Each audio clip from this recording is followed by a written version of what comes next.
welcome to another episode of Binding Roll, where we play 5th edition Dungeons & Dragons in the world of the 9th Age.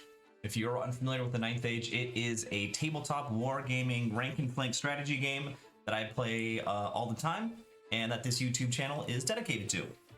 If you're interested in that, please check out the link in the description below. It'll get you right to the official website with all the information you'll ever need. But today we are playing Dungeons & Dragons, and we are continuing Season 1.5, headed by Rob himself. And as you notice, we have something a little special today. Trixie and Erky are here in real life with me. So there's 3 of us. It's very exciting. But still, Varikas and Rob are, I don't know, somewhere else. But, Rob, take it away. Well, I don't have pizza, so I can't talk about that. But I do have this. Rose. Nice. Good stuff. That'll do the trick. Okay, and then, let's go, left to right over there. Trixie. All right, probably good to start with me anyway, because I think we're all drinking the same thing. Well, this will be quick then. So I brought over another Fieldworks sour, the Sherbet Dip. Contains raspberries, oranges, limes, pineapple, vanilla, and milk sugar. It is quite delicious and tastes exactly like sherbet, with a real kick in the face of sour. I'll let somebody else describe the pizza. Yeah, we're all drinking the sour, and then we ordered pizza from Red's Pizza in San Francisco. If you're in the city, it's good pizza. And we got meat lovers and cheese. Solid options. Or at least he didn't give it to you. But that was what was going on up there. You chose to go to the mining camp and fight bandits. Potentially. Or investigate bandits, I should say. You ended up going into the mine, and some interesting things happened. You discovered that the miners had found a large dwarven door buried in the hillside. You figured out how to open it. You just kind of had to shoot it.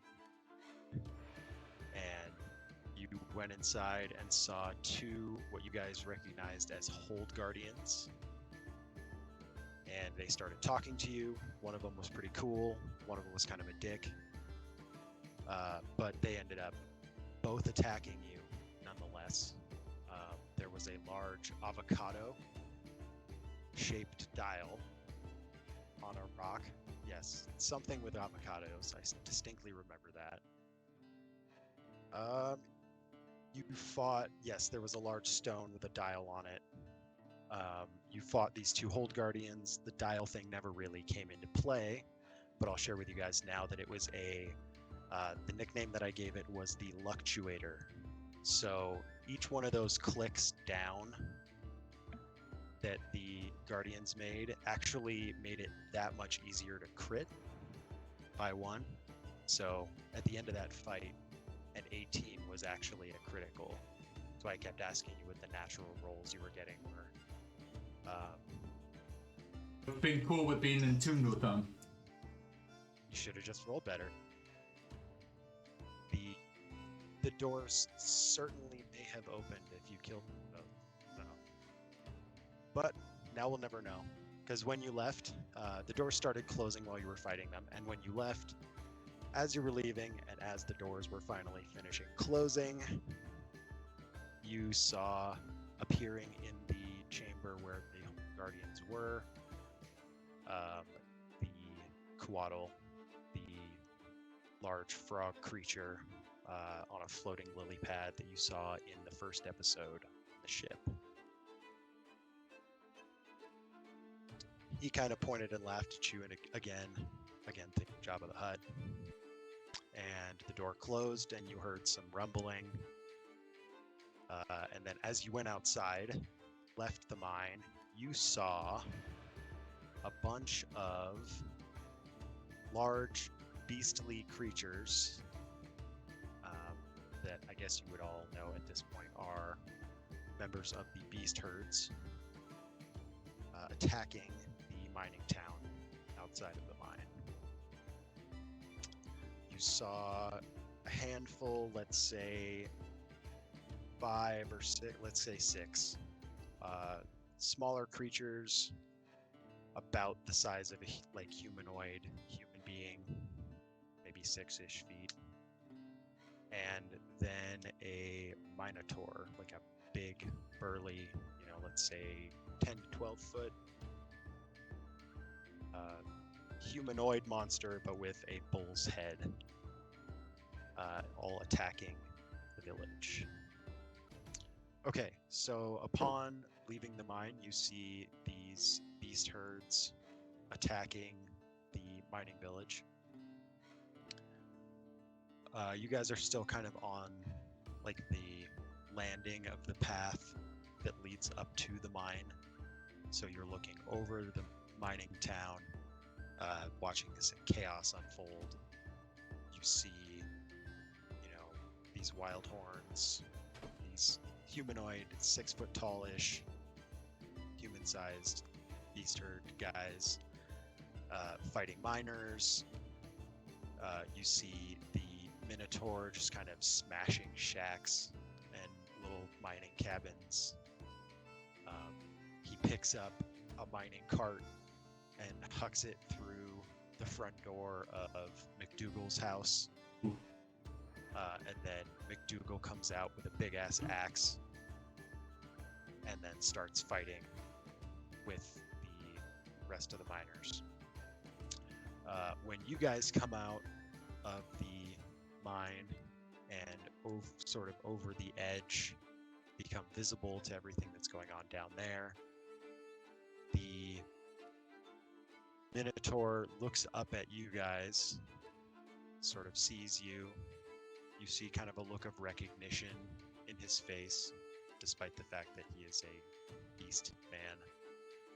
You can sort of tell that he recognizes you, and then he just kind of bellows like this great roar, and all the other beasts kind of look at him, and then they start running away from where the mine is and back into the woods towards the south. You want the map up? Towards the south. Yes, sure. Why not?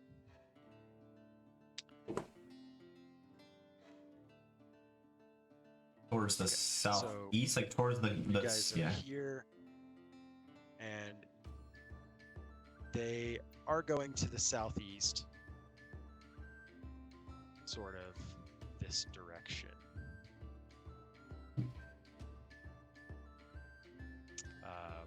And then before the Minotaur leaves to follow his, little band of monsters, he looks at all of you guys, and I would like you to all make me dexterity saving throws as he hurls a giant axe from where he's standing. It's probably at least 50 yards up towards the mine at you guys. All right, so again, dexterity saving throws, please. Turkey gets 16. As a giant axe starts flying in your direction. Cleat rolled a 21. That is better. So I rolled a 1, but I'm lucky. A natural 1, but I'm lucky. Nice. So I get to re-roll it. And I must use the new result, and this time it's an 11 after my bonus. Okay. And then, Barricus, what did you get? I got a 16. Okay, so everybody except for Trixie saves. And Trixie, you're going to take 7 points of damage. That's not bad. It's not bad, but it's not great. For an axe that's probably bigger than you are. That's you got off light. Yeah. I mean, wielded by a Minotaur who's probably 4 times as large as I am. Yeah. I mean, his aim was off because he's normally going after normal human targets. You're too short. Right. I like it. Okay, so as that happens and you guys are all dodging and Trixie is mostly dodging a ginormous axe, you kind of hear the chaos of all of these creatures running through the woods. And then this kind of, as that fades away into the distance, this sort of quiet confusion settles in the mining town. What do you guys want to do? You're still up on the landing. Cleet says, it's like, well, those guys weren't very friendly. Do we want to go back in the cave?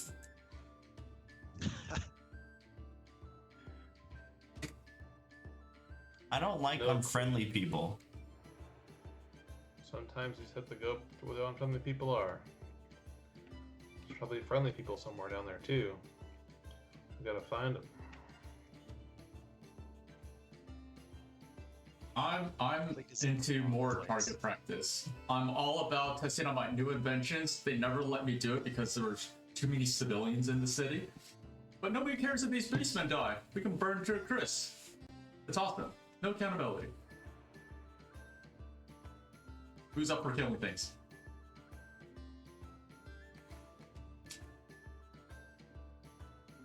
Do it. I got poison for your weapons if you want. Got my little jug. Who wants poison?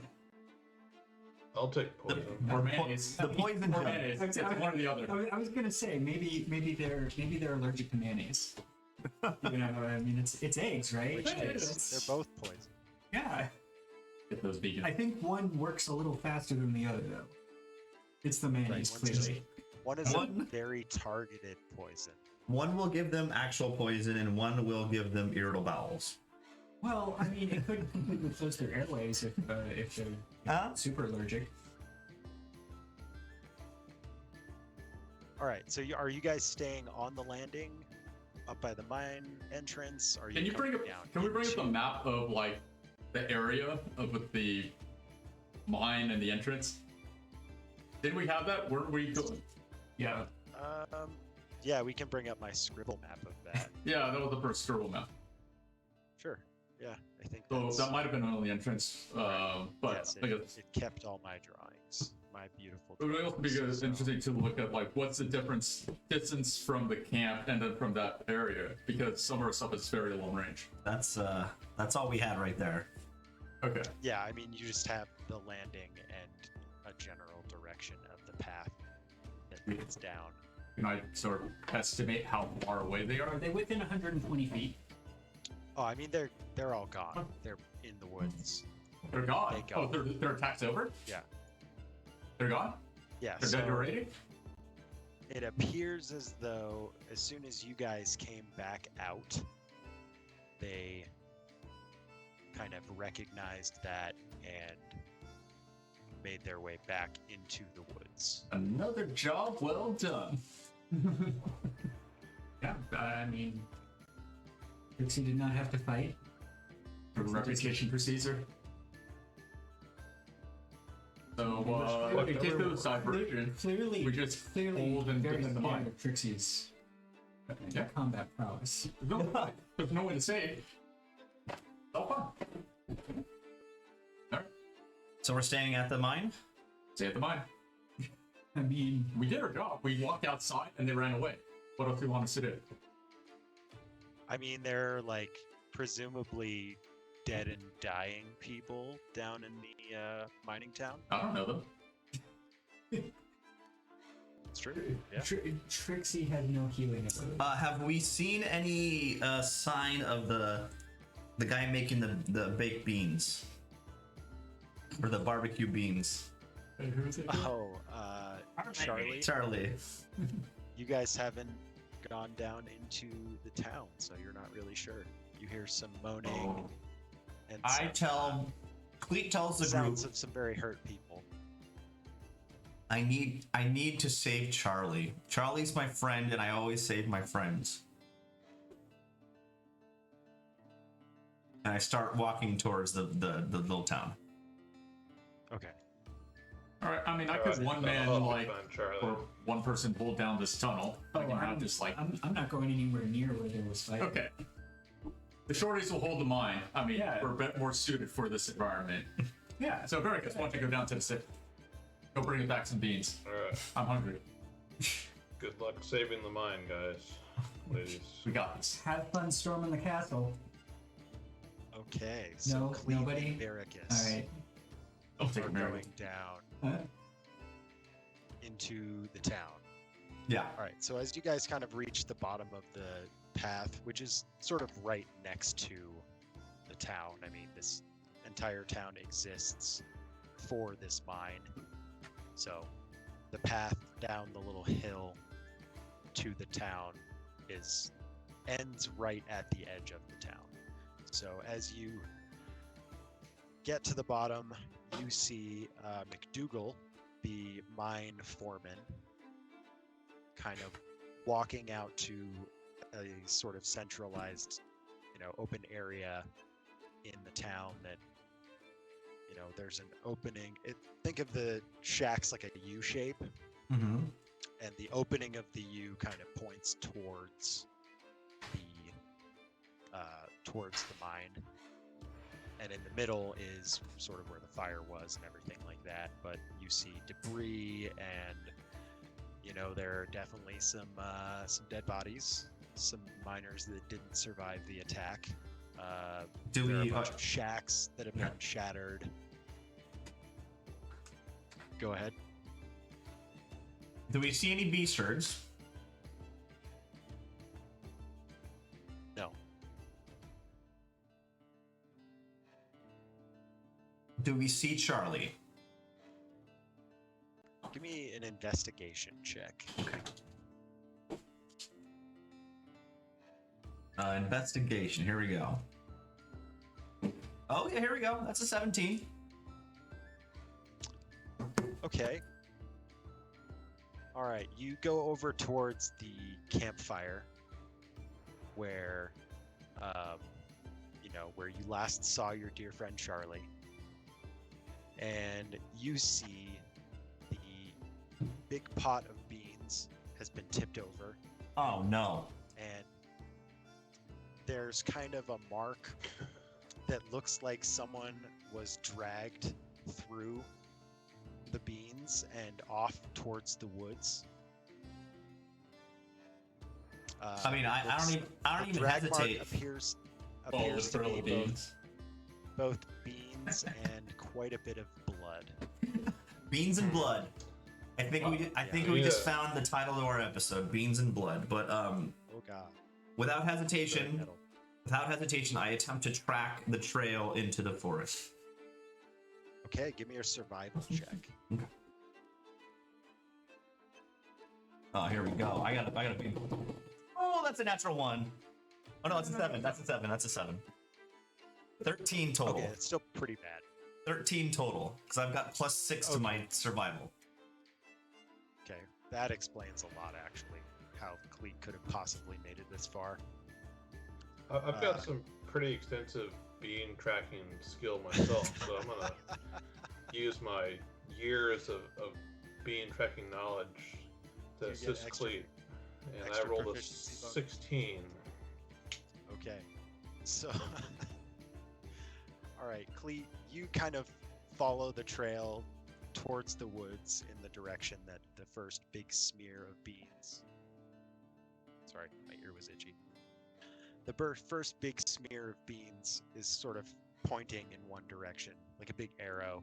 You point in that direction, you run off maybe 50 feet towards the woods, which are, let's say, 100 feet away. And before you get to the woods, you kind of lose the trail. Veracruz comes up behind you, looking at the same trail, and sort of points you in the direction of sort of the nearest point of this forest. As you can see on the, let's go back to the other map. Oh wait, you guys, I do have the healing mode of my thing. I could heal people. We don't need you. So Let you the- guys are Let the tall people handle their tall This is people. a tall people problem. Right. sort of right here. Where I'm pinging on the map there. At that closest point to the mine entrance of this little forest. So sort of towards the road and across the road. Here. This is not to scale. It's No, gotcha. Yeah. like that would be closer than it looks like. So are we following the trail or Barracus. are we lost? I mean, Barracus has the trail getting to the woods. I think we should cautiously advance. As we advance, I yell out and I say, Charlie, don't be afraid. We're coming for you, Charlie. You and your glorious baked beans. Okay, so Trixie and Erky, you hear that from your place up at the mine. Do you guys? What are you two doing?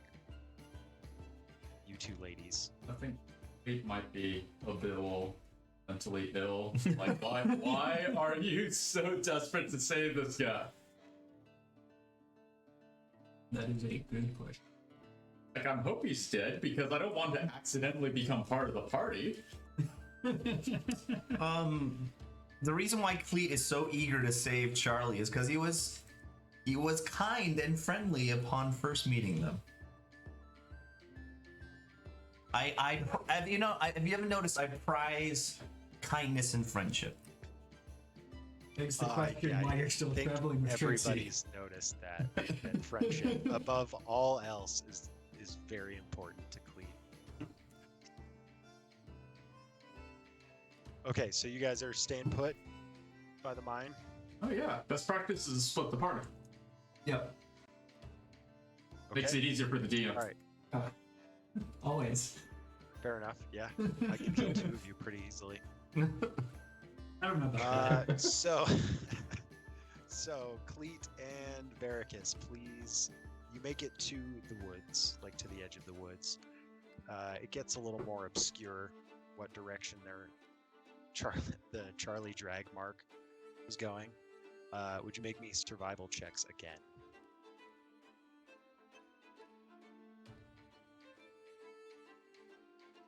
That's the right one for tracking, right?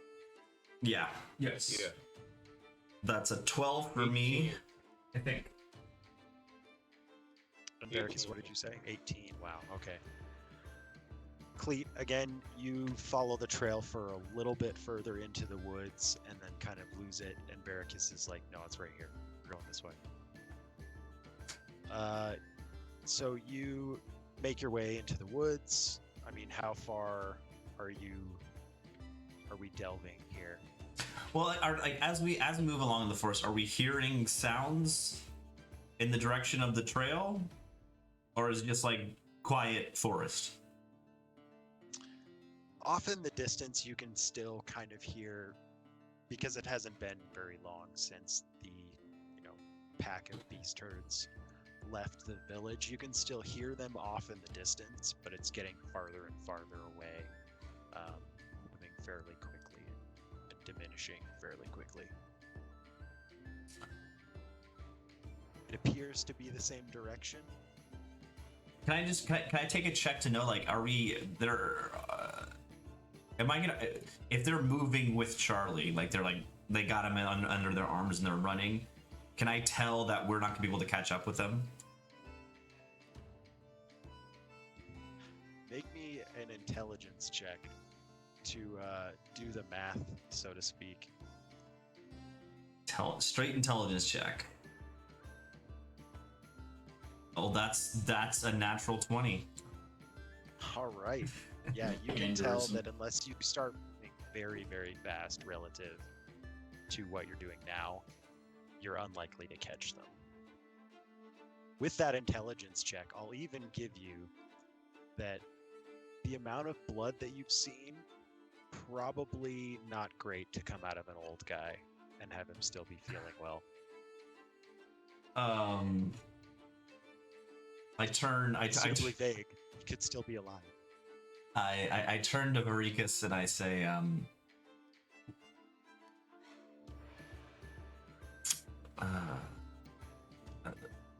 I don't know how we can catch them.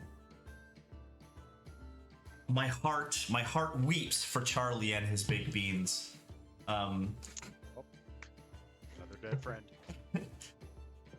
I will always remember him. I will always remember him, and the sweet taste of those beans. This is what happens when you try to make mind friends happen.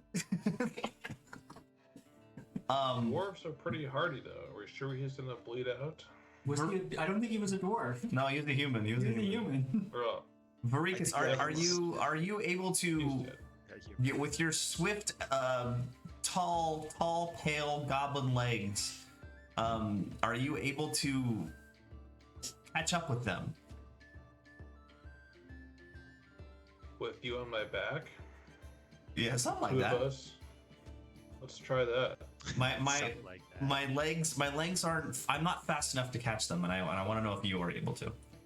Man, it's a good thing that the person with the most strength went on that excursion. Oh wait. Alright, I'm gonna pick up Cleat and just start like sprinting towards the sound. Okay. For how long? As long as I can. Okay, make me a Constitution saving throw. 11. Okay. You're getting tired. Actually, I'm also pretty lucky at life, so I'm gonna try that again. Okay. This is what it is, huh? Why not? 18. There we go. Hey. Okay. Second. Found a second wind. Yeah, I mean, you've got a second wind for sure. You're feeling great. You're running as fast as you can. Those with beans are Cleat. starting to kick in. Dead weight. Yeah. That would be a different con save, but so you're cruising along, chugging along through the woods. You hit Cleat on a branch a couple times, but he's none the worse for wear. But you don't really appear to be getting any closer to the sounds. Ow. At this point, let's see where we're at on the map. You are... Okay, so Cleat... Which direction is Cleat facing? I assume he's over your shoulder. Or how is this working? Is he like piggyback style?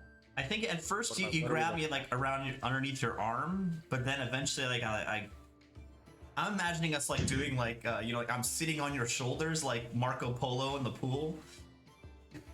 Okay, And I'm kind of chicken like- fight style running through the That's a great woods. image. Let's go with that. All right, Yeah. Cleat, make me a dex check or a dex saving throw to avoid a branch. That's a 'Cause you're now, 17. like, okay, yeah, you're ducking branches, pretty deftly. But we're not getting any I'll closer, so allow it. as we're running, I tap Varikas on the top of the head because his top of the head is right between my legs, and I'm like, Wait, you're running with... He's on your shoulders? yeah, I'm on his shoulders, like like. Of course, doesn't that make sense? No. Well, I mean, what is there to not maybe- understand about it? Maybe if This it is- were... Common tactics. So I tap Varikas on the head and I say, Varikas, I think we're lost. I don't think we can catch them. Yeah, I think you're right. I was hoping we'd be better at this, but I think they're just too far away. And I pat him on the top of the head. I pat him on the top and I said, "Don't worry, Varikas. You're a good runner." Well, should we try to find the others? Might be more survivors in the town. Yeah, maybe we go back. All right. Okay, so before you guys turn around, as you're kind of talking, you reach my... There we go. Roll 20 tab. You guys reach the edge of the forest over in this direction, like where you were for the standing stones, Mm-hmm. and you can kind of see them a little bit off in the distance. And you can now see that the tracks of the herds have gone sort of southeast, across the road and in the direction of the growling forest. But they did not go toward Wilhelmshaven. No, they did not. Okay.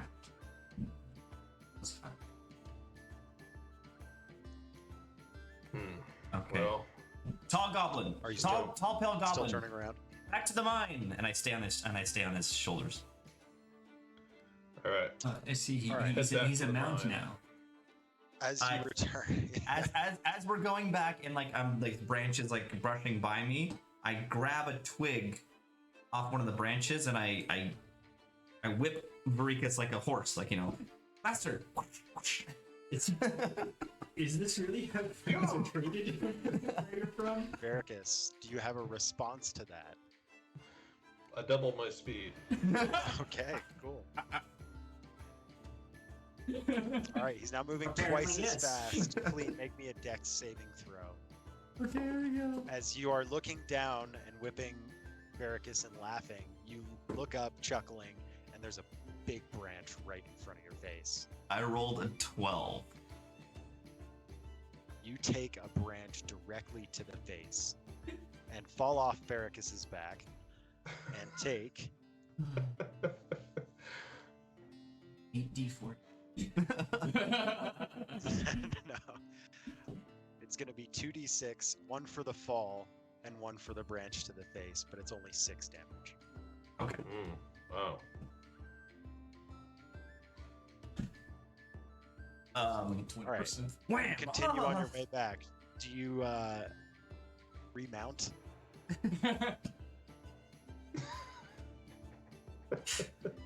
I look at Varikas, and I'm Is like, just standing there, pawing I'm like- on the ground with his feet. so I think we've are we continuing this, pushed our Varikas? luck far enough. Okay, we Let's walk just back to the walk. mine. The We novelty gotta of the save chicken our fight. strength. Solo chicken fight is no fun. All right, as you guys make your way back, it's uneventful. We cut back to Erky and Trixie at the mine. Trixie thinks we can fight. So Trixie thinks we McDougal could comes take up. them in a chicken fight. You guys are about as tall as Who's on top? one of them. Yeah, You're taller. So you're above. You're right. Well, I wouldn't. Is this Actually, what Trixie and Erky are discussing? Yes. Completely spontaneously and organically. You know, I Yes. bet we could take those two in a chicken fight. yes. It probably does make sense because I'm the stronger of the two of us. So, sure footing. Does that mean your familiar would ride on my shoulder? Because I'm on your shoulder? Well, right now she's a bird, so I'm pretty sure. But You Poop guys on someone and stack fucking attack. could be a with distraction. opalescence and boom tube. The boom. You're competing. No, wouldn't Opalescence just ride the boom tube? It'd be a third team. Ooh, Yes. that's a strong team there. That's a strong team. That's something to watch out. Yeah. Very small. Opalescence for the very small. flamethrower. Very strong. Yeah. Yeah. Anybody out there who wants to draw some fan art for Binding Roll? Opalescence on the boom tube. All right, so as you guys are discussing who might win in a chicken fight, McDougal comes up to the landing of the mine. He had come out with you and kind of run down to the village, to the town. As the chaos was happening, then the Minotaur threw a minecart through his door, and he came back out with an axe. He comes up to you guys and says, Well, I don't remember his voice. It was something deep and manly. I don't remember. That's what I was thinking, not what I was trying to say.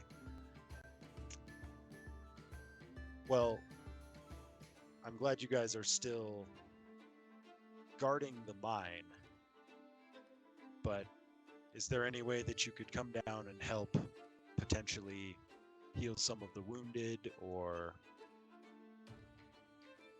guard the town, help clear debris or something? Yeah, I can help. I can heal people. I can set up a healing station.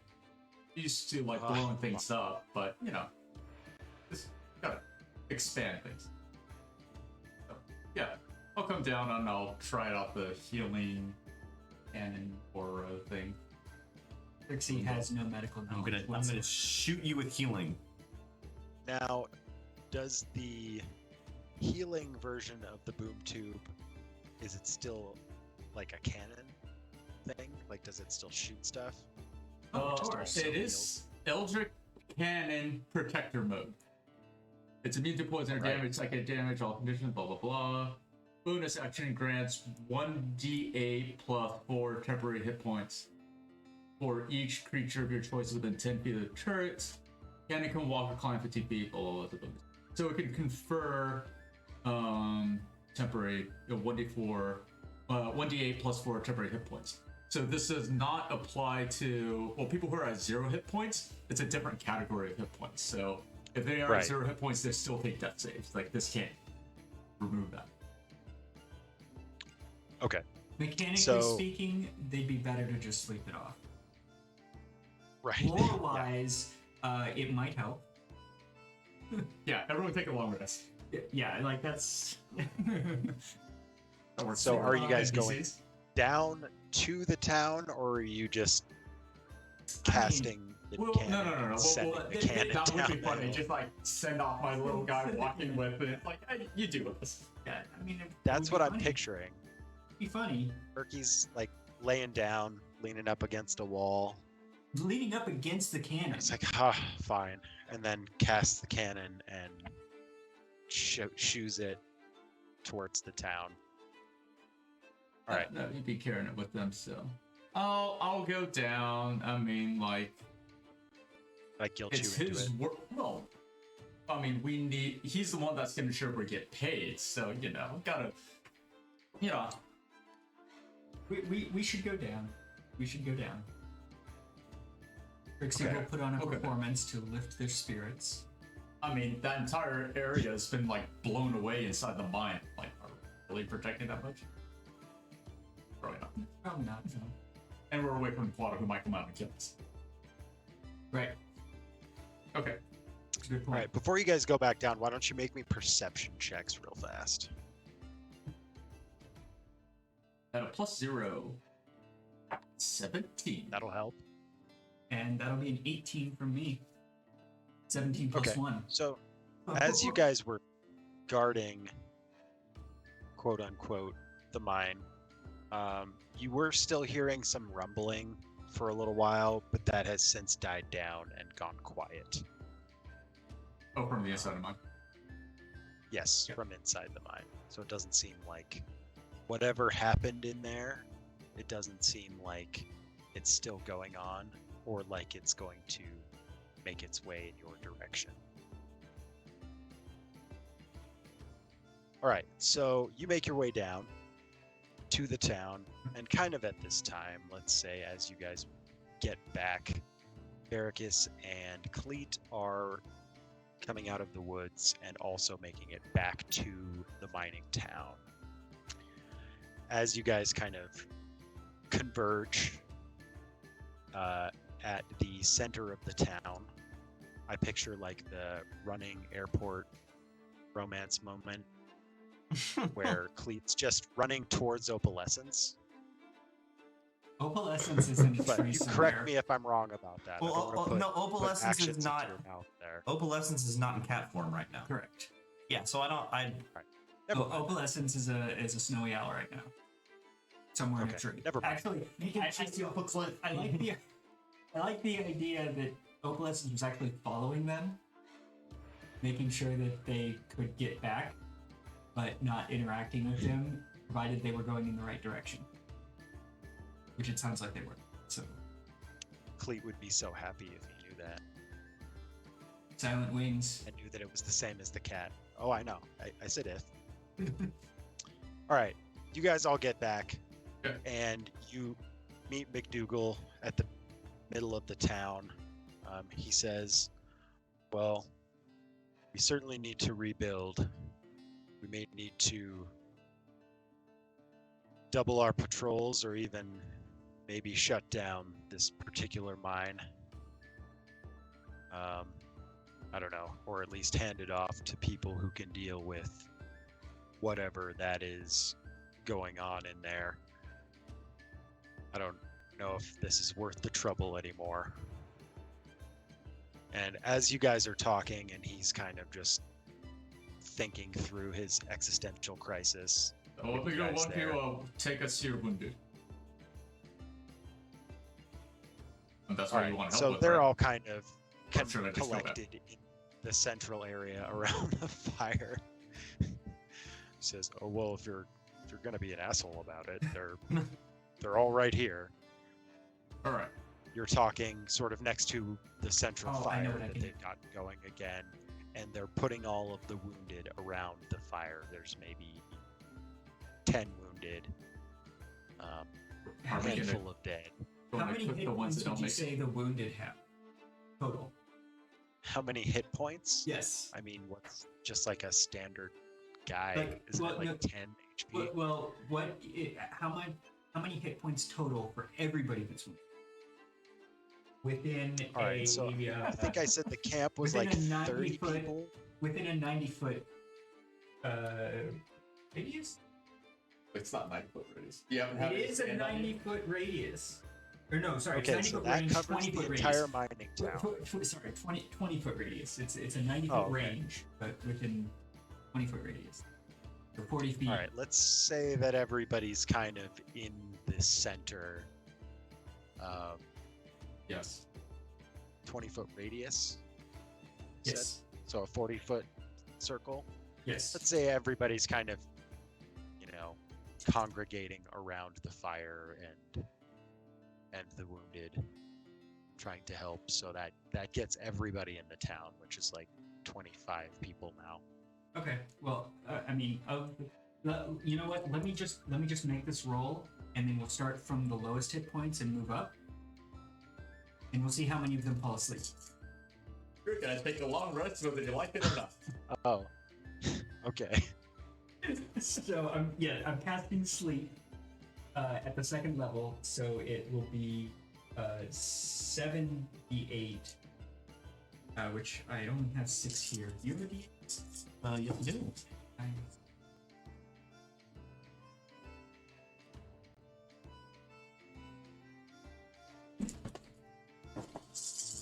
You're not lying. I don't trust him. I set up a dice cam.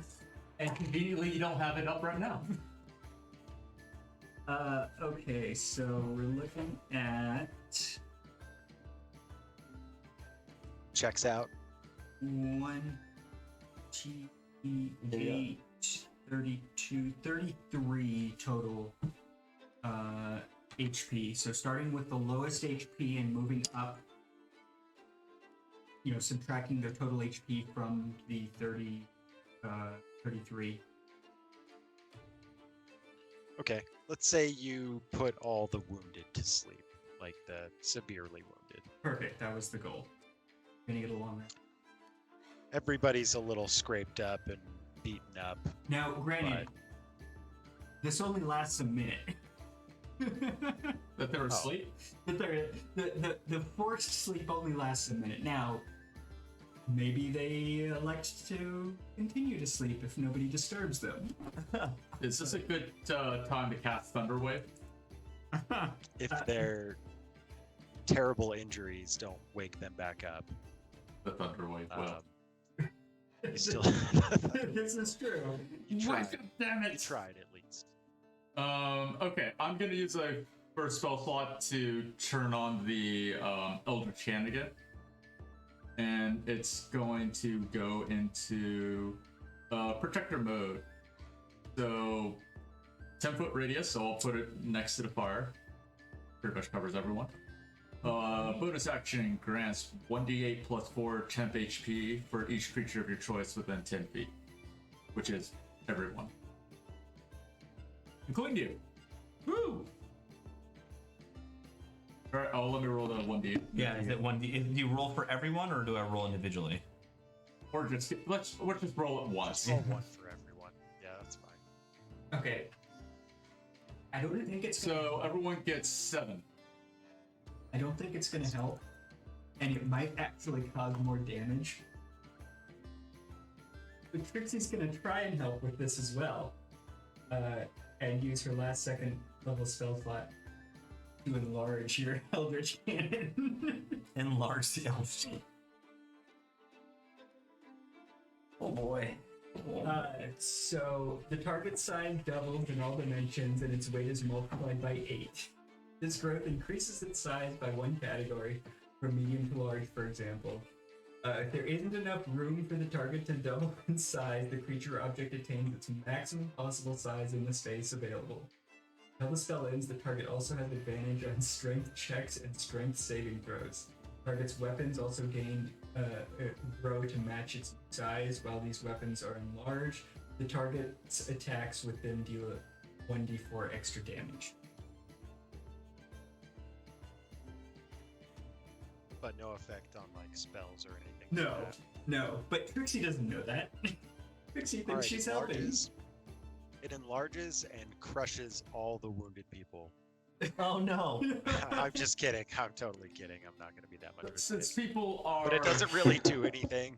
Yeah, I figured it wouldn't do anything, but Trixie would be horrified if it killed Really all try the to help. wounded. So what I'm gonna come in is so people are healed, or what I can do. I can bring up the alchemy jug. Things like people need a little bit of a pick-me. It can make 4 gallons of beer. They may not have cups, so it's sort of like a beer bong from the alchemy jug, and up to These are 2 miners. 2 gallons they per all minute. have beer mugs. Yeah, this is You're the welcome. mining camp, and they all have beer mugs. They all probably have Yeah. multiple beer mugs. The mining camp. They have more beer mugs Okay. than mining pits. Fine. Oh, actually, All right, so you guys are taking care of the wounded the best you can. Erky is taking care of the not as wounded, trying to lift people's spirits, With spirits. and with spirits, of course, as you do. And McDougal kind of comes over and thanks you, and you guys are still sort of talking. And at that time, you see from out of the woods, actually up the path on the map there, you see Griffin running up on, galloping up on a horse. And he jumps off the horse and also approaches you guys who are kind of standing with McDougal talking. And he says, I heard about what was going on. Heard about what happened. It's, Ow, it obviously literally it's just not happened. happening now, but It's been like 20 minutes. we can talk about that later. You have But an orb is to there any ponder? way that I can help? You can pay us. You seem very intuitive and knowledgeable. What's your secret? Yeah. I have a lot of friends around here. Like beastmen? Are they your friends? No, No? no, You sure? they're not my friends. What about Charlie? Can I make an insight check on that? See if he's telling Of the truth. course. Please. Wish you guys would Okay. make more inside checks on all the fucking Uh, weirdos that you meet. That's a natural 1, but I'm lucky. I'm gonna re-roll it. Everyone's so lucky in this group. What? That's another 9. That's gonna be 12. It's the second He time I sure rolled a 1 seems like he's immediately on the followed by a 9. I think I'm done with that dice. This guy's giving me a weird That's vibe. true. I roll a 17, trying to understand what exactly he's on about here. Thank you. Somebody That's gets an it. insight check. Yep. Okay. He Yeah. seems on the level. You know he's not telling you everything, but he's not lying about not being friends with beast herds. He's not lying. Or is he? He's not lying about. He doesn't appear to have any beast herd friends. That we know about. Or that he knows about. Even better. I tell Griffin that we tracked on my my mighty mount. I tracked the beast herds into My mighty steed, Barracus. yeah, into the growling forest. What's in the growling forest? I mean, obviously it's growling, but what is growling? Is that you asking Griffin that? Yes, yeah, I asked him that. Okay. Well, the Growling Forest is well known for its beast herd activity, but it has been growing recently. They've started to make their way out of the forest more and more often, and as you can expect, the inhabitants of Wilhelmshaven are apprehensive about that, to say the least.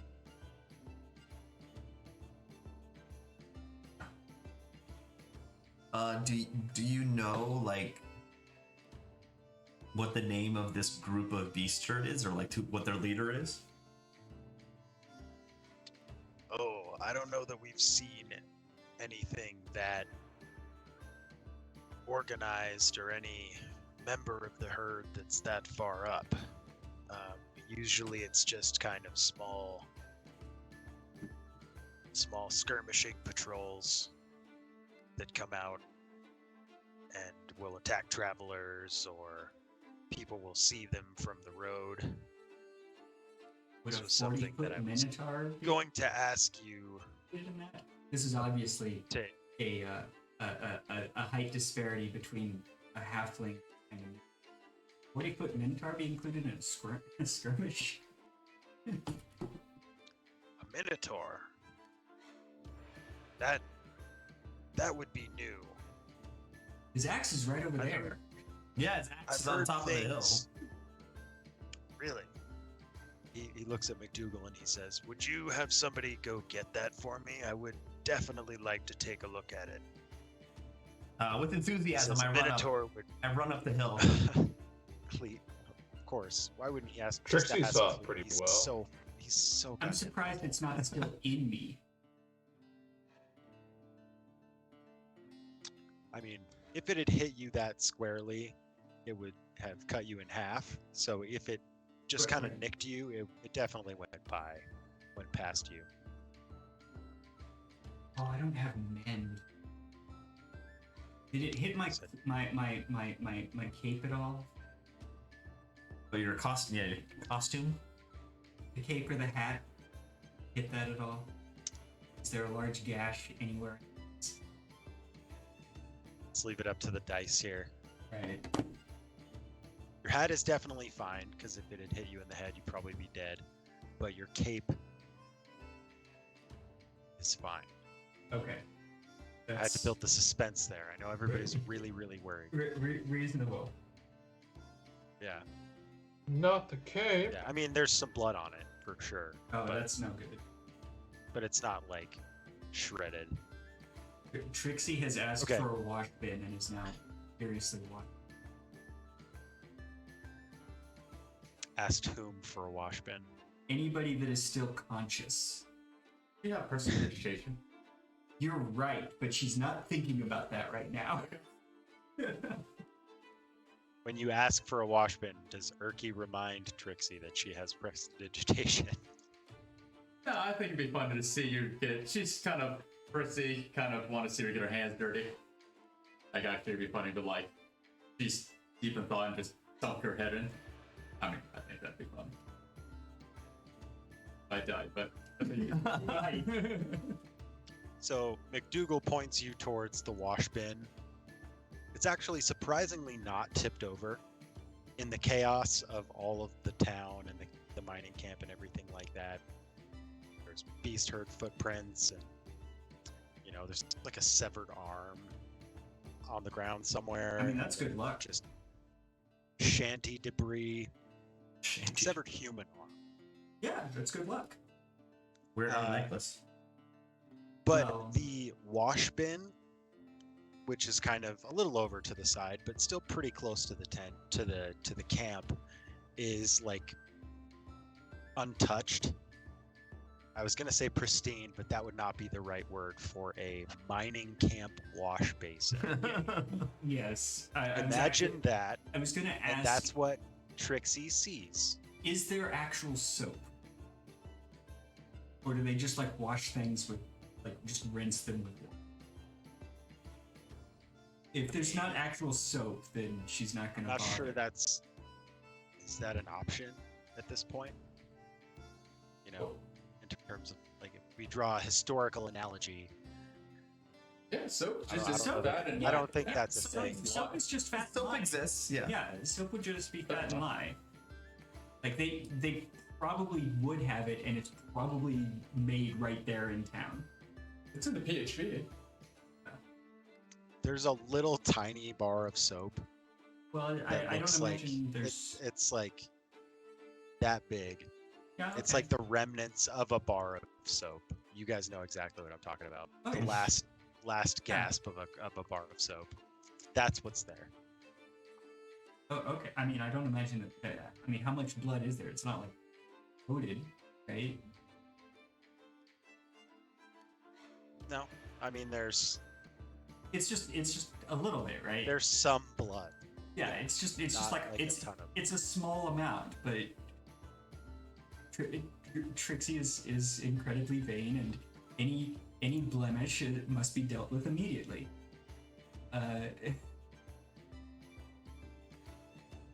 So All right, there's the wash basin. Go nuts. She proceeds to wash her cape. Give me a clean check.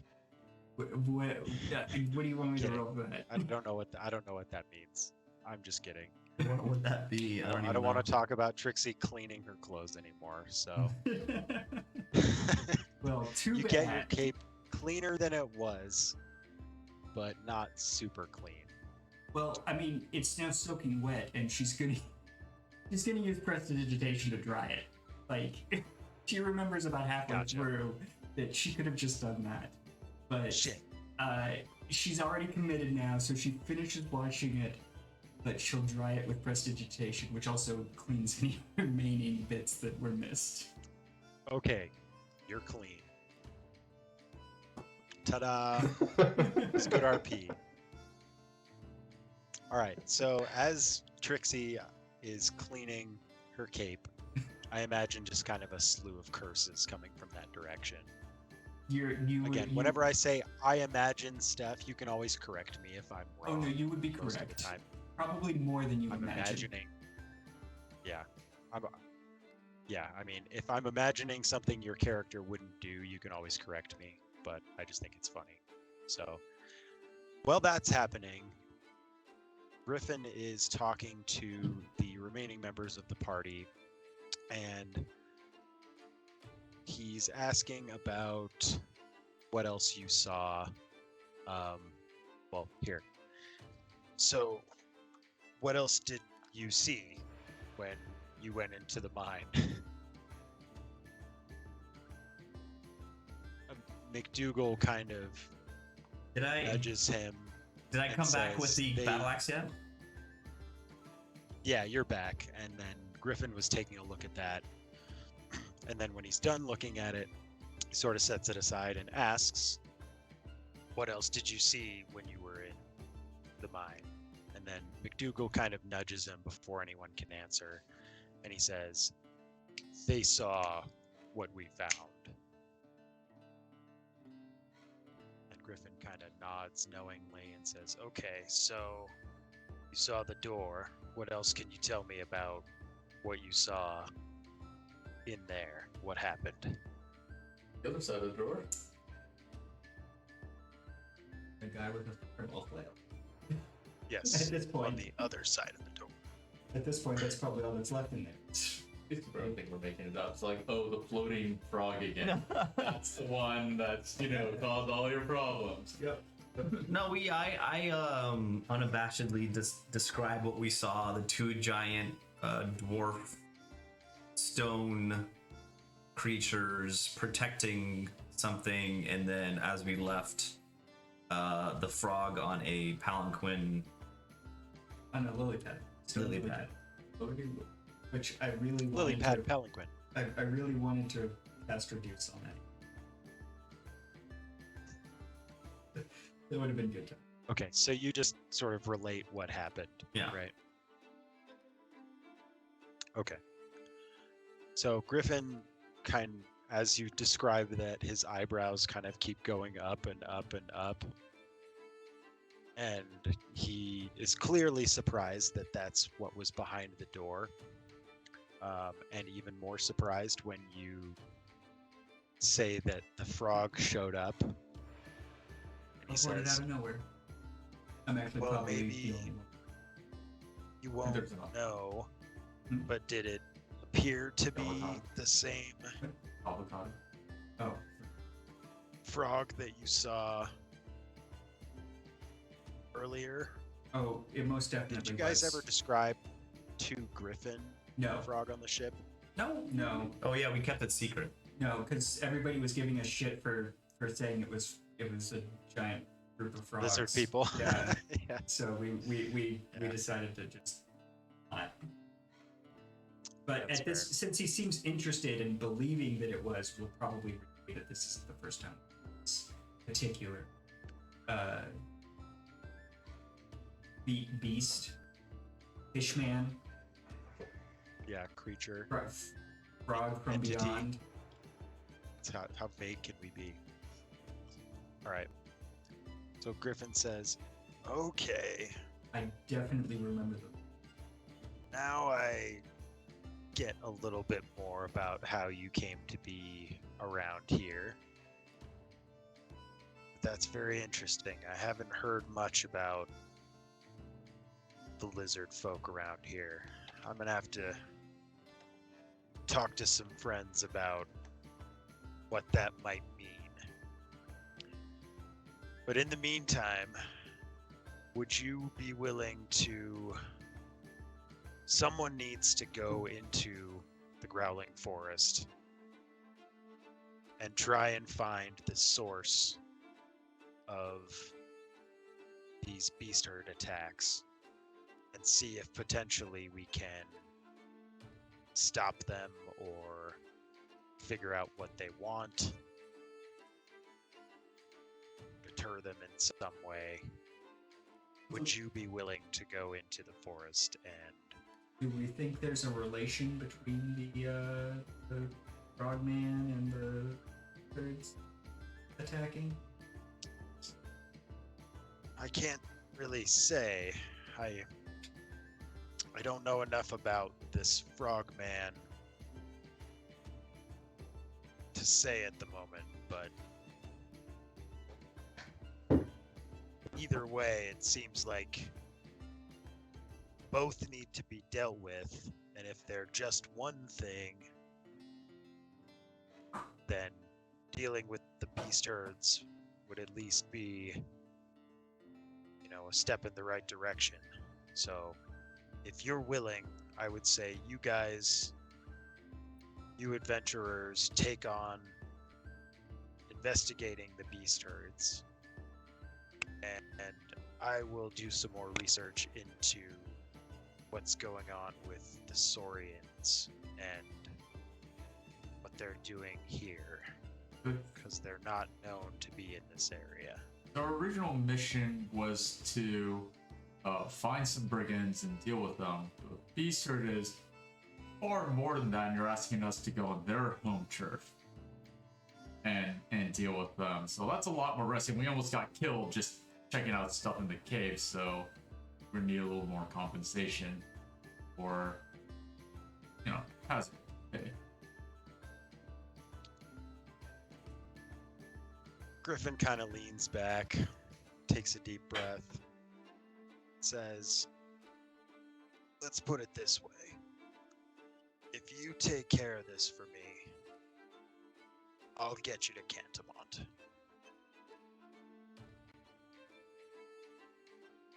I thought you didn't know of, like, any ships in the area. How are you going to get us to Cantamont? We asked you like a bunch of times before, and you didn't give us a solution. What do you got now? I didn't have a really good reason to go out of my way to get you to Cantamont before. Okay. So, All right, enlighten me. Just do just this curious. for me, What- I'll how, have a how good will you reason. get us to Cantamont? If you haven't figured this out before, or until now, he kind of looks at McDougal and kind of smirks a little bit. I have a lot of friends. And again, if you take care of this for me, I will get you to Cantamont. So you just want to investigate, right? Like, we're not being tasked to exterminate the beast herd. No, I wouldn't send 4, relatively young adventurers, green adventurers into exterminate an entire herd of beast herds. Trixie resents me. At least not ones that I like. I mean, I kind of like you guys at this point. So. This guy's kind of funny, and he points at Cleve. Who, me? It kind of make me sad to see you guys all die. All right, let's go with the plot. We'll go sack out the beast herd. After a long Or do you want to go get a drink at the bar? I mean, You have unlimited beer. I give it all away. It's probably better than what they serve at the Copper Coin anyway. What about the There atmosphere? is that. I think gifting someone like an alchemy judge is pretty flush. Here's infinite beer. Yeah, you good? All right, so still need a long Right, rest. so you are regardless. long resting. long resting. All right, beautiful. Do you want to long rest here, or do you want to long rest in town? Can we count on think the it's- miners to maintain watch? I think it's regardless. I think it's better for us. And it's a short distance from town to where we need. Is it? Yeah, we're north of the town right now, Yeah, and we need to go like. Oh, no, we southeast just up in town? like the town's on the way. Yeah. Oh, okay. Yeah, Let's I up in mean, town. the town is like sort of right next to one of the little arms protrusions of the forest. So, So I'm gonna go up to McDougal. I know you guys have had a rough time. I'm gonna give you this alchemy jug to help, raise their spirits. It makes wine too.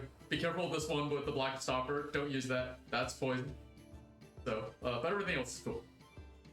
Particularly this one right here. Trixie points to the mayonnaise producing one. I he don't. says, "Oh, that will actually be really helpful around lunchtime when I you're don't. I trying to don't make say. sandwiches I don't for 30 guys. say that it's mayonnaise. Takes a long time." I don't say that it's mayonnaise. I Okay. just say this one's really good, and just leave it at that. Kind of looks at you skeptically. Yep. I'll roll a Okay. persuasion check. You want me to roll a Oh. persuasion check? I'll experiment with it. No, he believes you. I mean, It's all He good knows except you're- for the poison, right? Like, I think one of them's honey. One is honey, one is vinegar, fresh water, salt water, wine, beer. I do. Interesting that it produces more salt water than Says- fresh water. I'll make one of the new That salt water's guys good for putting out a fire. experiment a little bit with all of them except for the poison one. Yeah. But Okay. I appreciate it. Thank you. He You're welcome. holds out his hand. All right, let's go to town. All right, so you guys make your way back to the town. Yep. Griffin accompanies you. He kind of just walks his horse. You guys go along the path. You are on your way back to the town. I mean, it's maybe an hour and a half, 2-hour journey. Is there anything that you would like to talk to Griffin about while you're on your way there? How did you know the beast herds attacked us? When the town's like 2 hours away. Were you just hanging out? Were you following us? Well, it's a 2-hour walk. Okay. I mean, all right, so extrapolate the distance of the mining camp to the town. Whatever distance it would take you to ride a horse at full speed in like 20 minutes. Oh, well, Translate we can that to calculate it. walking. We got it in the PHP. We can see what the distance it can cover. Yeah. I mean, I don't know that we need to be that specific, but if you guys at least get what I'm saying. Yeah, I get then what you're that's saying. gonna So be- even if you get here within 20 minutes, which would be, whatever, like 6x faster than when walking, how did you even hear about it? No one sent a messenger to you. Clearly, he knows some spells, and I'm very intrigued. Which ones? Because he's always looking to expand his. He doesn't say anything for a minute. A few seconds, and then he looks at you and he says, I could tell you, but you're probably not gonna like the answer. Considering you want us to do you a favor, I think a little honesty would be nice. Trixie has fought the dreaded Jabberwock. There's not much Trixie would consider. She'll just leave it at that.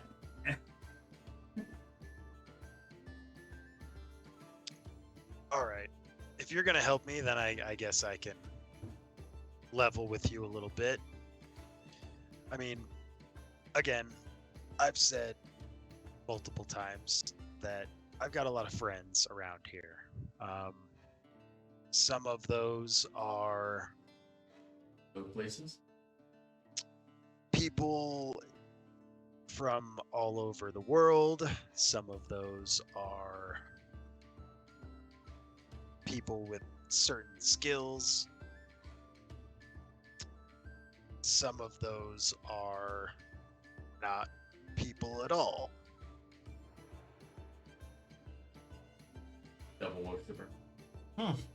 He doesn't say anything else. Trixie can. Okay. Adequate competence. I come up alongside Griffin. I say, I too have many friends.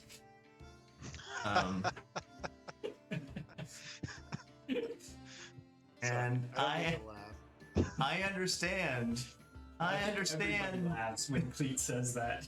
I understand the benefits of having friends from all over the world. The power of friendship. Maybe we could exchange friend ideas and talk about the friends we have together. What do you think, Griffin? You tell me about some of your friends, and I'll tell you about my friends.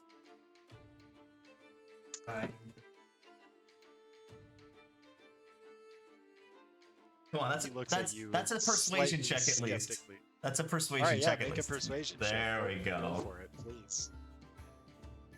+0. Here we go.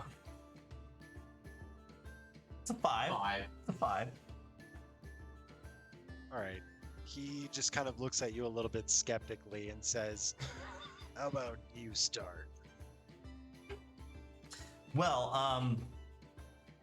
I know this one goblin that he ate an entire tree slug, and tree slugs are like this big, in one sitting.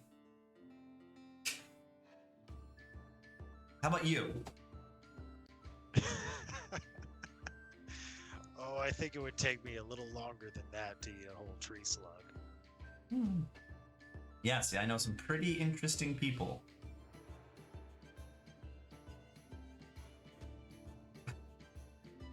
He's not saying anything. I say, well, it's your loss, Griffin. I continue walking to the town. Okay. You're not actually even going to prompt him and say, it's your turn. I say. It's too late. When I say, how about you, that's what I meant. How about you? What's your turn?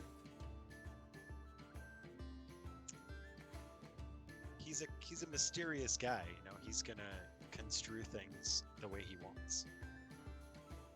How? But I'll Tell us give how. you the opportunity, at least the opportunity to say it's your turn. You can say that, and I say it's your And turn. then- I say it's your turn. okay, all right. He says, "Well, let's see, my friends. So maybe you remember the first time that we all met. I was talking to a dwarf at the bar. Sure. He I think Cleet would be the only one to actually remember this. Because Cleet actively interrupted them. Yeah, I remember that. because he's a people person, you know, he remembers people. So he was telling me the story about how he had helped these elves kill like these demon sisters in Cantamon a couple months ago, and I mean, I don't know if I believe him, but apparently they're That finally establishes the Oh. he said something about he was with these elf ladies and that the people of Cantamon built statues of them. And So, in our travels before we went to Tafria to work, are we aware of these heroes of Cantabont? Because how long were we? oh golly, if we're gonna get into timeline here, at what point would they have built the statues of? Well, it had to be sometime during the The 1 year the time jump. Yeah. Oh, yeah. Right. So if you've been in Tafria for 6 months, would it have been in the first 6 months Oh, after you guys disappeared, or the second 6 months? You tell us. It's your world. Yeah. This is your Well- source. yeah. It's your. Or do you want help? Wait, hold Do you on. want us to Hold on. advise Hold you? on. Hold on. Hold on. It was built in the second half of that year. So we would. In the second 6 months. Although I Okay, mean, so you guys remember hearing the story We could hear in the bar. of these heroes that went down into the catacombs and never came back, but you don't remember the statues. There's probably a statue of the greasy guy. Greasy Frenchman. This is. Lode didn't know the greasy Frenchman. That's right. Duke did. well, no. Yeah, the load didn't know Jacques. Right, he died like just before, like literally like seconds before we met them. Yeah, good line. Yeah. So, I think the description of the statue there was no Jacques was not in. Jacques was on the statue, Jacques was not in the statue. So, and it was Like just. you're in that spot. And it was just the statue was just of the two elves of Sunset Kalen and Sam. Lode Yeah. was not in the statues. which really, you know, is kind of a disservice to Landval, who gave his life Yeah. a little earlier in that campaign. Anyway, Yeah, let's just gloss right over that part. never Never forget forget. Landval. Never forget. Yes. GTS, GBNF, RIP, NFL. and so on. As long as it's not All right, MP. but Griffin says, that's one of my friend's stories. So, What do you think? I guess I don't know. Cleet's unimpressed. I'm thoroughly unimpressed. Like, are you just talking about humans in the city? That doesn't seem very exciting. Did you meet anyone in like outside the city? Like in nature, or maybe even in that story. Maybe even There was a dwarf. in a There swamp. were 2 elves and a halfling. Sorry, Paleskins. I try not to spend too Pale much Paul time in the Goblins. swamp, but Enough said. I mean, if you're not impressed by that story, maybe another time I'll tell you another one, and we'll see if I can impress you. Tough crowd, this guy. How close are we to the city? Do I have time for another one, or? I mean, do you wanna do another So one? here's a question: were the names of the elves and halfling given?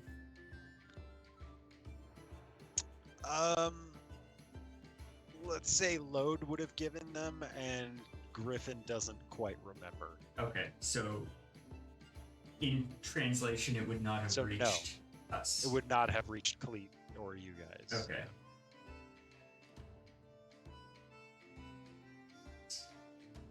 Okay, let's just make it to the city. Why not? We make it. I mean, we I've make got- it back to town. I've got more friend stories if you want them. I can keep going. Yeah, I know.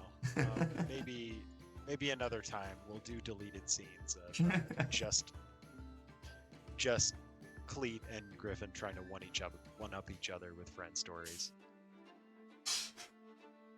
There At was another awesome game. squirrel Well, friend. I mean, I honestly, had the names been given, I could have traced a sunset. Oh. There is Because of course there is. there's canonical precedent for the basis of the characters for them to have Oh. at least heard about each other. My cousin? Well, no, none of them are related. Twice removed? None We're not even the same things. How the possibly can you be related? Yeah, none of them are exactly. None of them are related, but it. My cousin's husband's once removed. Why does everybody have to be related? What is this ex-roommate? evolution? All right. This is exactly what you thought gaming Yeah, would be like, absolutely. right, Rob? I mean, I can't say I'm not like enabling it by being flippant and jackassy myself. So, you should have known what you were getting into when you asked this to happen. Oh, we did. All right, so you guys, perfect. Thank you for still letting it happen. You guys make it back to town. You're at the inn. Johan's there. I mean, unless you guys want to actually, say anything to him, we'll just kind of let you guys go to sleep and wake up Before- the next morning. Before we go to bed, hold on. Before we go to bed, Of I course, yeah. talked to Trixie. Stop. I'm like, I haven't seen Opal in a long time. Is Opal okay? Trixie just kind of looks. Well, I guess it might be really difficult because as a bird, Opal is probably perched on her hat. Yeah. So Trixie just kind of looks up, like as if he's trying to look at the top of her hat, where there's a snowy owl sitting at this time, and just kind of like looks at you quizzically, and then walks off. Did I take maybe an intelligence check to see if I figure it out, or? Oh, please do. Yeah. I mean, no, the do capital it. is snowy too. Well, like, what color is? But so the interesting thing is, Opal's actually a black cat, Right. which is direct contradiction to the name, which is part of the reason Yeah. why I chose that. But as an owl, she'd be snowy. Okay. All right, here we go. Intelligence. Go ahead. A 13. Is that gonna do it? Ooh. Yeah, I would say that because I didn't say anything, it probably would require a 15. If I had said something, I might say it would require a 10. Yeah. He's good with animals. Maybe he can see tell. Same eyes, or I don't know. Well, would that be an animal handling check? No. Anyway, it's not really. It's No, not really You an haven't animal. gotten that Yeah. close to it yet. Not only Rob, that, Rob, but what do you say? It's your choice if I make the connection or not.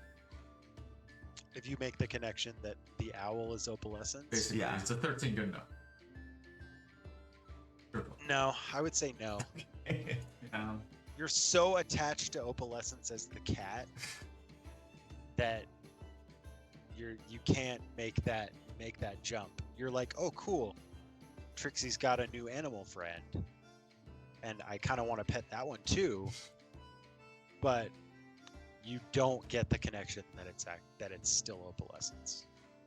Yeah, so you make the you point with your eyes up to the bird, and I say, I'm like, yeah, I see you've got the bird, Trixie, but what about the cat? And at that point, it's when Trixie kind of just looks at you quizzically and walks off. Like, walks upstairs to the room, and With a small frown, I go back up to my room and go to sleep. Cry yourself to sleep. at which point, after the long rest, which Do we make it through the long rest? I'm clicking the buttons right now, so we better. No, you all die in your sleep. Oh, make and it through. that's acceptable too. I mean, I can just zero out my hit points right now. Your familiar just eats your face. Well, sometime during that long rest, I do the find familiar spell again. Somehow turn her back into a cat. Okay. Have the long rest without it here. Bro. Yeah. Pardon? What'd you say? Do we go through the long rest without it here? Do we complete a long rest? This is Yes, you're fully rested. All right. I get up in the morning, go down to the main hall and see who's there. Before that, Okay. I'm gonna make 2 alchemy jugs. 2. Sounds reasonable. Good to have. 8 gallons All right. here, man. So I'm you thirsty. guys all make your way down to the kind of main room with the tables and everything like that. Griffin is talking to Johan at the bar, as usual. And he's kind of a little more decked out than he has been in the past. He's got, a few more armor plates in places that he didn't have before.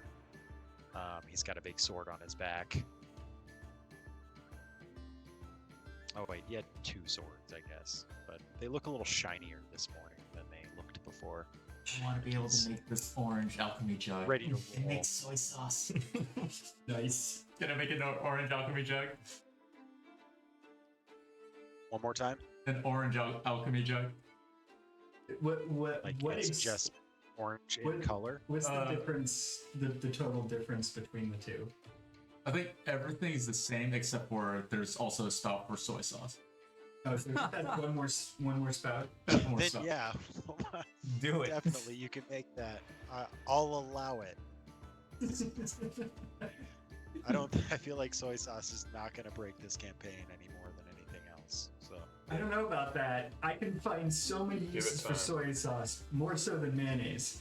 In fact, mixing the two, which we now have 2 alchemy We get jugs, 2 alchemy jugs. mixing the 2 makes a great sauce.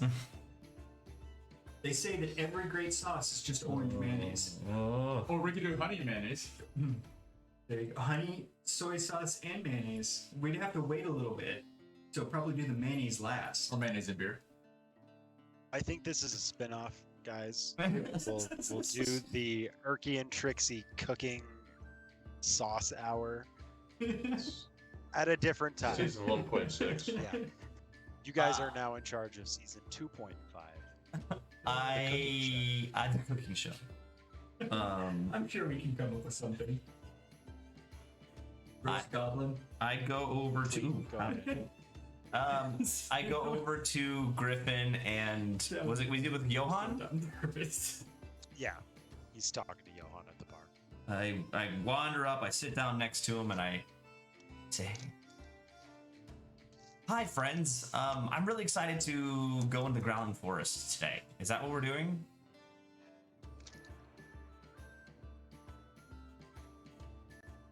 It sure is. Good morning, Roar. weird guy. That's his fun little nickname for you.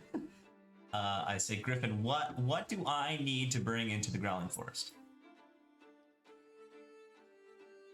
He kind of looks you up and down and says, "Do you have anything that isn't already on your person?" And I think about it for a second, and I'm like, well, no. This is everything I Well, own. then I wouldn't worry about it, buddy. All right, Griffin, when are we going to the Growling Forest? Are you coming with us, Griffin? Well, The answer's probably no. I Persuasion could check. potentially be persuaded to do such a thing. All right, I'll Roll do me it. persuasion. I'll try to checks. persuade Griffin with my +5. Oh, okay. I think I also have a 13. Oh, I only have a +4. Interesting. What'd you get? What was the roll? Oh, I didn't roll. Roll. Right? Yeah. Wait, not the No. No. I didn't roll a physical die. I just rolled on here because I wanted to click them. I don't have your name that long and beyond. Good God. So Urki said 15. That's the entire purpose. Erky rolled a 15, yeah. That's the entire purpose. Okay. It's a ridiculously long name. Doesn't fit on the All right, screen Griffin. on the log. I know. It's great. Looks like he's thinking about it. And he says, "Look, I can show you where you need to go, but after that, I can't come with you into the forest because I need to go look into what the Saurians might be trying to do around here, and I need to go the other direction. So, The same number. Okay, Okay. let's do this. The same number. I was gonna try and intimidate him into coming with us, but I rolled the same number. Okay. So nothing changes. Nothing changes. Okay. you had a far better chance at persuading him than intimidating him.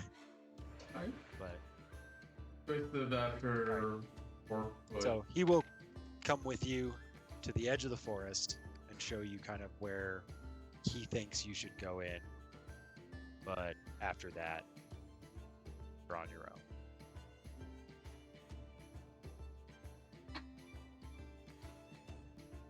All right. We didn't level up overnight, did we? No, you did. Damn. It's worth a shot. Damn. Worth a shot. Oh, it's always worth trying. Nothing Can't ventured, fault nothing for gained. asking. Right? Exactly. No risk Exactly. whatsoever. So, All right. So I gather up all my All right. belongings, which is everything that's on me, and I walk out the door. Does he all right. where we're going? Seems like Cleet is ready.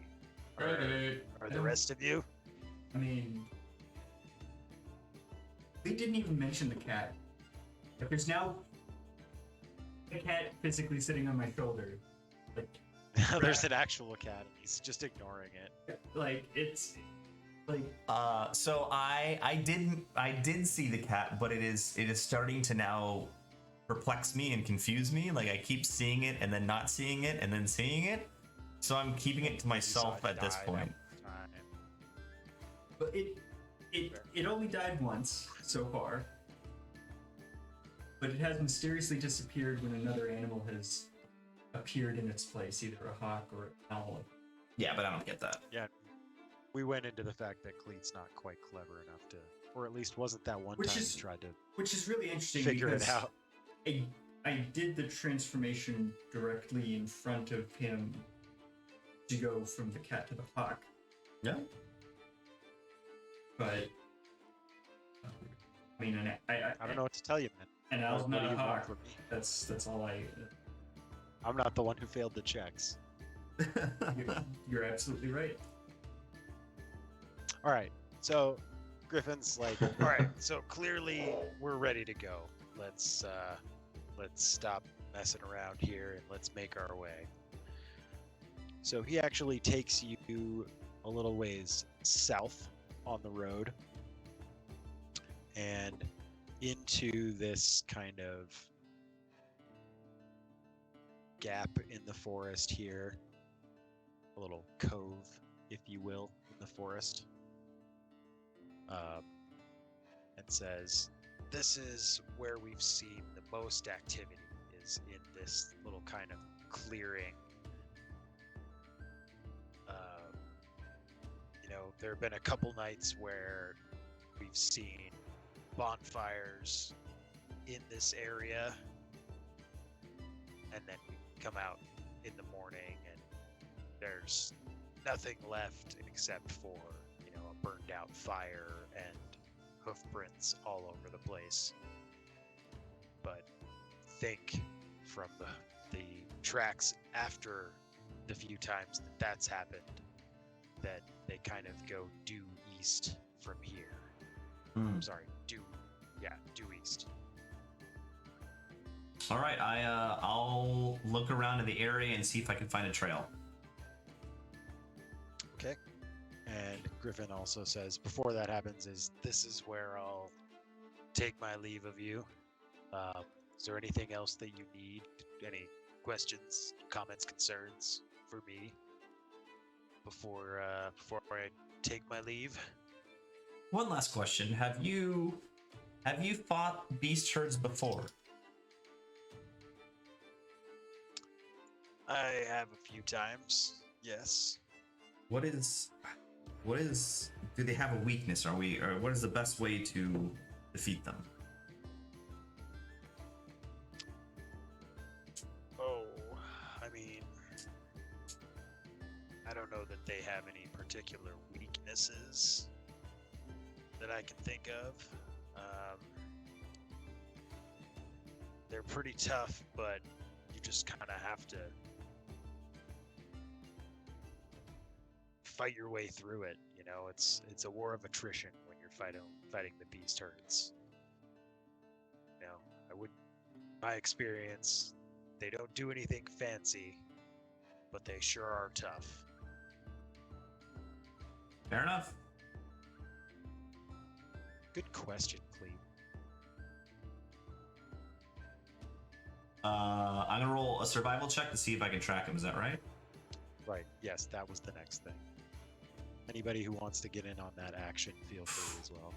That is a nat 20, which equals a 26. I think we're good. Okay, never mind. Nobody else needs to join in if they don't want to. Cleet's like, oh yeah, I can still see the tracks where Channeling you can Chris. still see the tracks Something. where, relatively recently, I would say within the last week and a half, probably 10 days, something like that happened in this area. You can see the tracks going into the forest, and there are enough of them that even this far out, 10 or so days after, you can tell which way they're leading, and you kind of, what do you do with that information? I don't know what you do. Well, first question is in the tracks that we see. Do I see any remnants of blood and beans? Okay. Make me an investigation check.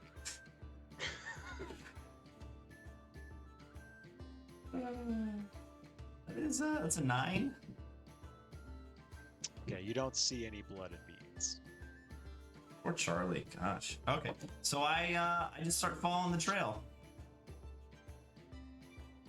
Okay. everybody else, what are you doing with that? Cleet starts walking off into the woods. All right, follow Cleet. I also follow the blood I and rolled a beans. 15 on an investigation check. So I'm not specifically looking for blood and beans like Cleet would be. So. So it was an investigation check. You don't see roll a anything 24. that looks. Okay. Nobody sees any beans. Maybe a few drops of blood, but it's not like the blood trail of like a I get like blood and like semi-processed bean. specifically mind. wounded animal. Mostly what you see So Charlie's an is animal kind of now? Is he a a beast man? trample path. Evidently, Charlie just excretes beans in my mind, but Yeah. That, I mean, that would eventually. not surprise anybody that is Cleet, actually. no. I'm gonna start following the trail. I'm gonna try to be stealthy. Okay. Roll me a stealth check then. You don't get that shit for free. Ugh, that's a natural one. Natural one. Okay. Cleet is leading the way through the forest, So that was following this kind of a 5 for you. trampled path of, Erky, one of the things you noticed from your investigation check is that the hoof prints are different sizes. It appears to be different kinds of beast herds, sort of like you experienced. It looks like a range of hoof sizes, things that could be, wild horn size, human-sized, or things that also look like they could be the minotaurs that you encountered. Very large footprints. Mm-hmm. And then Cleet is kind of leading the way. He's making a shitload of noise. Trixie isn't doing You much guys are better. all kind of right behind him, but you make your way into the woods for maybe 20 minutes, a half hour, and you're still following this trail, but you haven't actually encountered anything yet. Why don't you guys go ahead and make me perception checks? Why don't you make it investigation, because you're probably. Wait, who gets investigation? Who gets perception? Why don't you all do investigation? Is like anytime you're actively looking for something, right? Yeah. Right. Yeah. Okay, make investigation checks, because I assume you guys are all like +6. trying to figure out what's around you. 15. Well, hold 15. on. I would just like to address. Cleet was trying to stealth and has path without a trace. Well, Oh. I mean, you gotta use energy for that. Shouldn't get that Oh. but you have to try. Oh yeah. Yeah, I do. You're forgot. right. I just want to point that out. I'm I think very. it makes perfect sense That he doesn't use that it. he didn't use it. No, it makes It's perfect well within character. I just want to point it out. Fully on brand. It was like, wait a minute, you're a druid. Why do you not have this? It's like the one Okay, spell. so I heard 2 15s and a 12. What are we doing? Investigation? Investigation. Yeah. That's Jack, right? Everybody sees that. Yeah. That's Jack. All right, that's a 19. 19 for. 19. Wasn't that Okay. convenient? So Trixie, you hear sort of Fine. in the direction that you're heading. You hear just kind of chaos and drums and chanting and animal sounds, but it's this kind of very faint. Is it a blood sacrifice?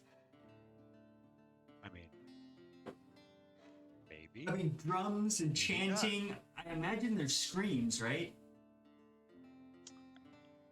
Sure. Let's say that it's occasionally punctuated by a more shrill, harsh Ah. note. Blood sacrifice, or maybe they're carving the hearts out of their living victims and burning them in a brazier while the like- victim watches. I'd like to call back beans. the phrase, "Poor Charlie." Or Charlie. Right. Or Okay. Or Charlie. Trixie's horrified, by the way. You can't. Let's put it this way: you can't rule out blood sacrifice. In which case, Trixie is horrified. Okay, at this time, I do cast Pass Without a Trace on the group. Trixie will Good call. announce they are doing blood sacrifices. That is where Trixie's Persuasion mind check. went. Persuasion check. Nat 20. All right, you guys are all like What? really sure that What? they're doing blood sacrifices. And now Oh, you yeah. hear That's that a Definitely plus, a blood so sacrifice. 24 total. awesome. I love it. It's the best time to crit. I'll give it to you. Yeah. Trixie says they're doing blood sacrifices ahead of you, and you believe it. What do you guys want to do with that information? How long does invisibility last? I proceed ahead, 1 hour. thinking I need to save whoever's being blood sacrificed. Could be charming. Thinking it could still be charming. Yes. I'm going to prepare a spell, but not cast it yet. But as soon as something confirms my suspicions at this point, but Trixie 100% going on, the spell will trigger. I.e., Okay. before combat occurs. Right, gotcha. Sorry, I'm just reading the Pass Without a Trace spell text. Yeah, I think we all get plus 10 Plus to 10 our to our stealth rolls. stealth rolls. You're in the shadows and you get plus 10 stealth rolls. Okay.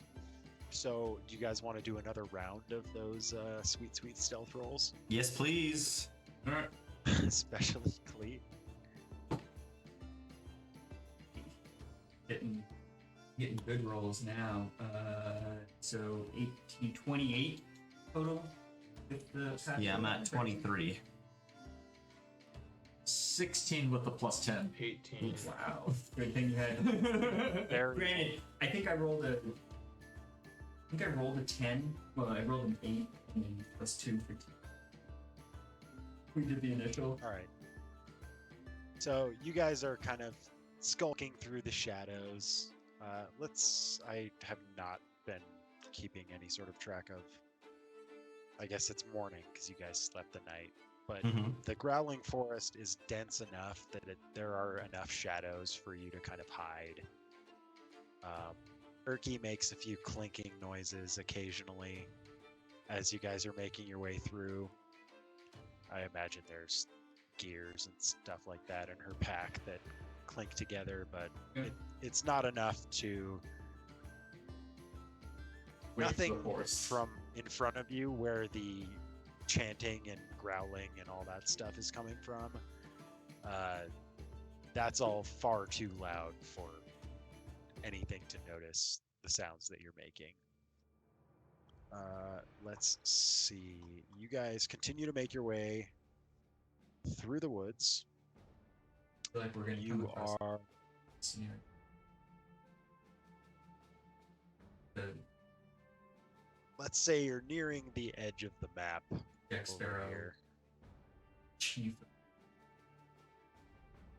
Hmm. beast because he's seen as a god and he released. So let's do one more investigation check. Zima. That's going to be a 13. 12 for me. 24. Ooh, critical fails. Wait, aren't you lucky? Okay. Don't you have a point you can use?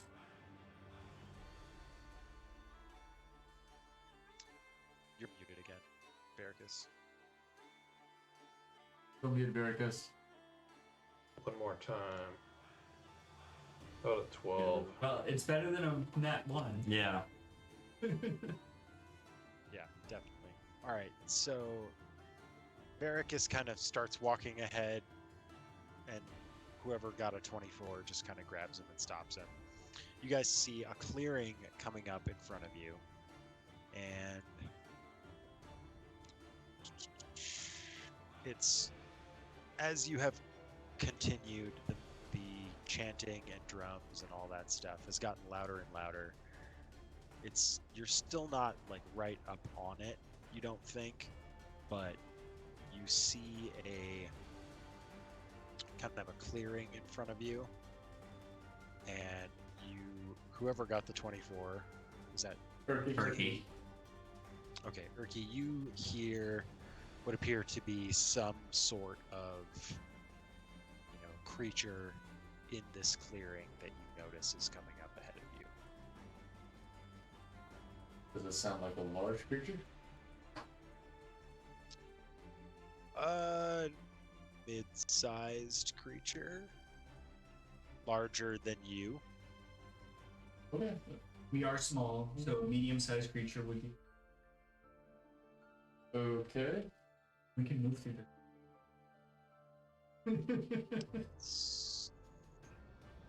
We can also hide. At least I can hide behind. From the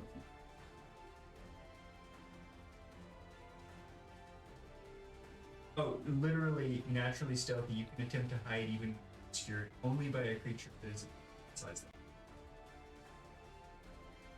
So. That's true. I forgot about that. You're tiny as hell and easy to hide. Yep.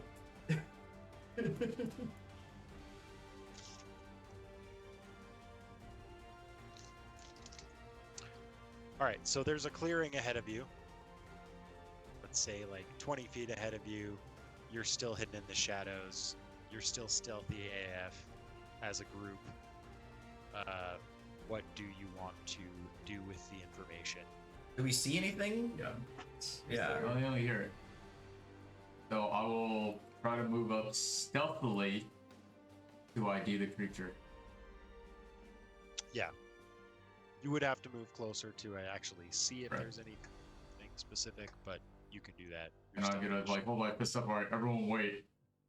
I'm gonna check it out. Okay. All right. Okay. All right, so you go up to the clearing. Let's see.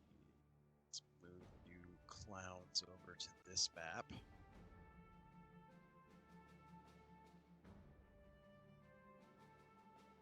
And you see...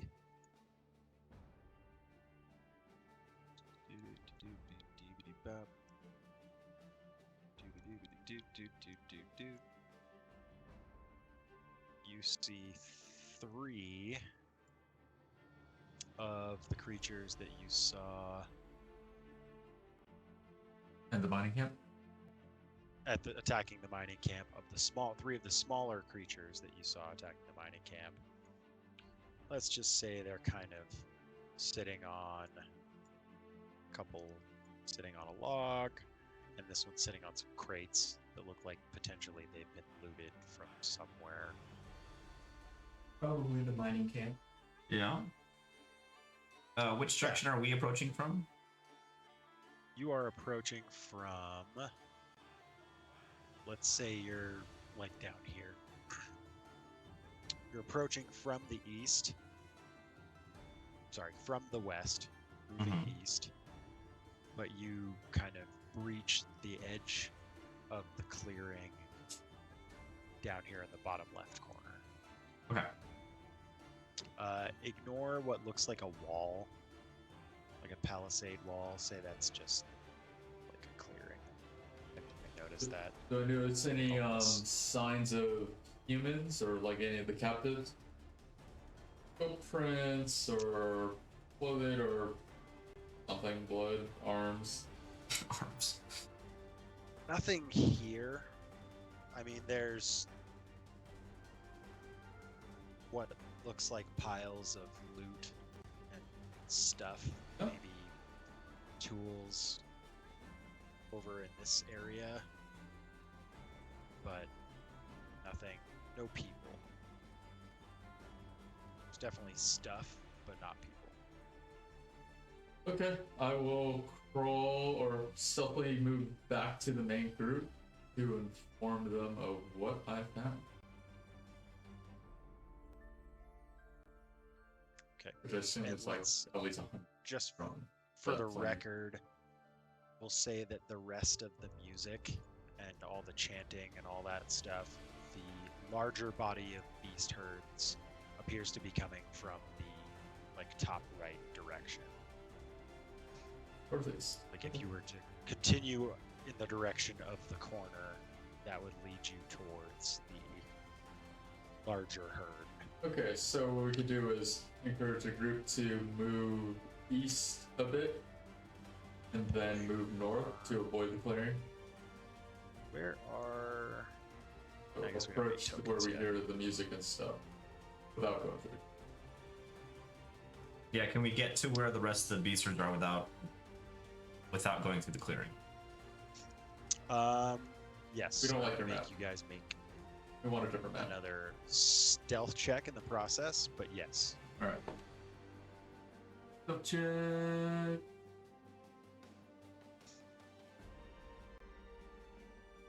Ooh, 31 for me. 20's up. Uh, 90. Plus, Plus so 10, plus the 10. including the 10. Yeah, you have passed without a trace. So How do you have a is that a negative 19 or do you have a -1? Oh, 19. All right. All right. Yeah, Uber you guys very, very easily stealth your Have to be a way. -2. Are you going this way or this way? I mean, I guess it doesn't matter. Never Well, mind. you Forget said I in asked the upper that. right, so we want to clear right and then move north. Well, I mean, so we can. if you're in the bottom left and the direction you're going is upper right, Yeah, we go directly. you got to right, go one direction. past the but it doesn't clearing matter. and north. Either way you make it, Okay. it doesn't matter. So you make it past, and you see you kind of come over a little bit of a hill. Let's say there's kind of an exposed bit of rock there, like you can kind of see on the map over here. You look over these rocks and you see dozens and dozens, I mean, maybe as many as 100 beasts of various sizes and shapes down at the bottom or on the other side through kind of in a larger clearing. You know, they're kind of jumping around, and I don't know if from a more humanoid perspective if you would call it dancing per se, but there's drums and chanting, and there are Goddamn hippies. members of the beast herds moving in strange ways, kind of circling this giant fire. Any Clear sign something of large. humans? Maybe even Charlie. Investigation check. All right. Everyone. I assume. Yeah, why not? Why not? It's an 8 for me. I got a 23. Do I see anything? 24. Oh.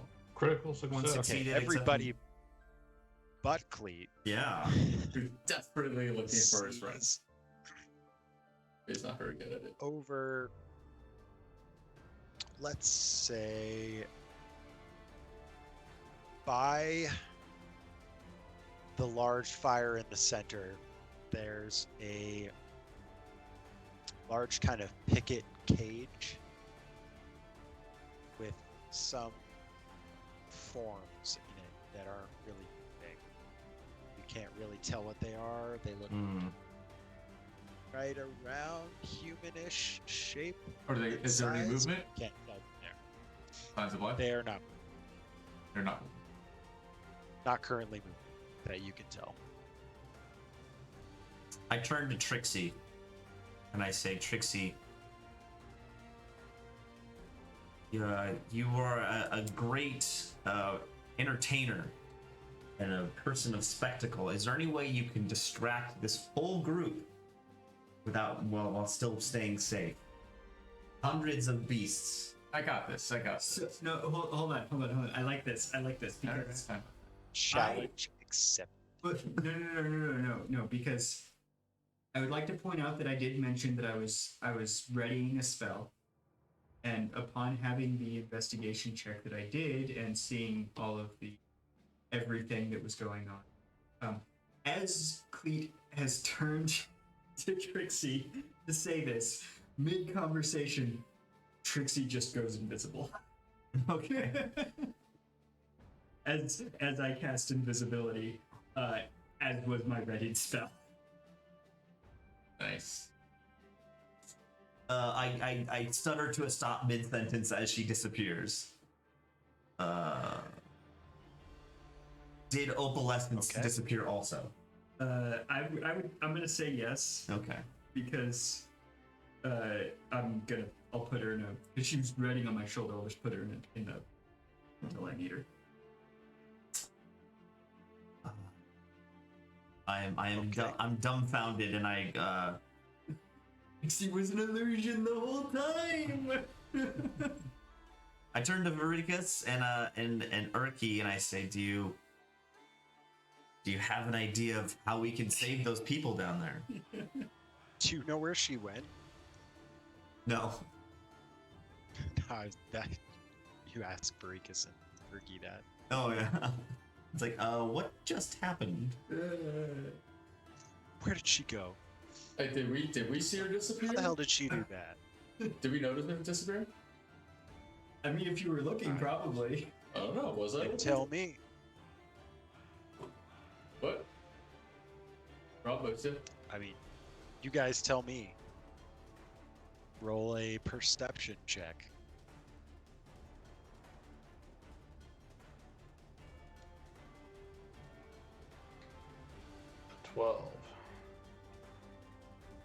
I assume she just decided to desert the party and I left. also rolled a Fucking 12. She's had enough. You notice that she's gone. You didn't see it happen. Cleet's the only one who physically saw her disappear. It literally was right in front of him. Man, I wish somebody saw that. One of those. Oh, wait a moments, minute, like, I wish somebody wait a minute. I guess we're Hold on on. our own now. Would you say if you feel it? I cast Fairy Fire where she was. Have you moved, Trixie? Yes. At this point, I will reveal my plans. so I good. believe Fairy Fire has a range of 30 feet. 60 feet. Or sorry, what's the area of effect? 20-foot cube. 20-foot cube. Okay, yeah, I'm outside that. I've moved 35 feet or 25 feet towards the. What? You can't just say that after I cast a spell. I haven't heard you say Yeah. Like this was all occurring immediately after I had cast invisibility.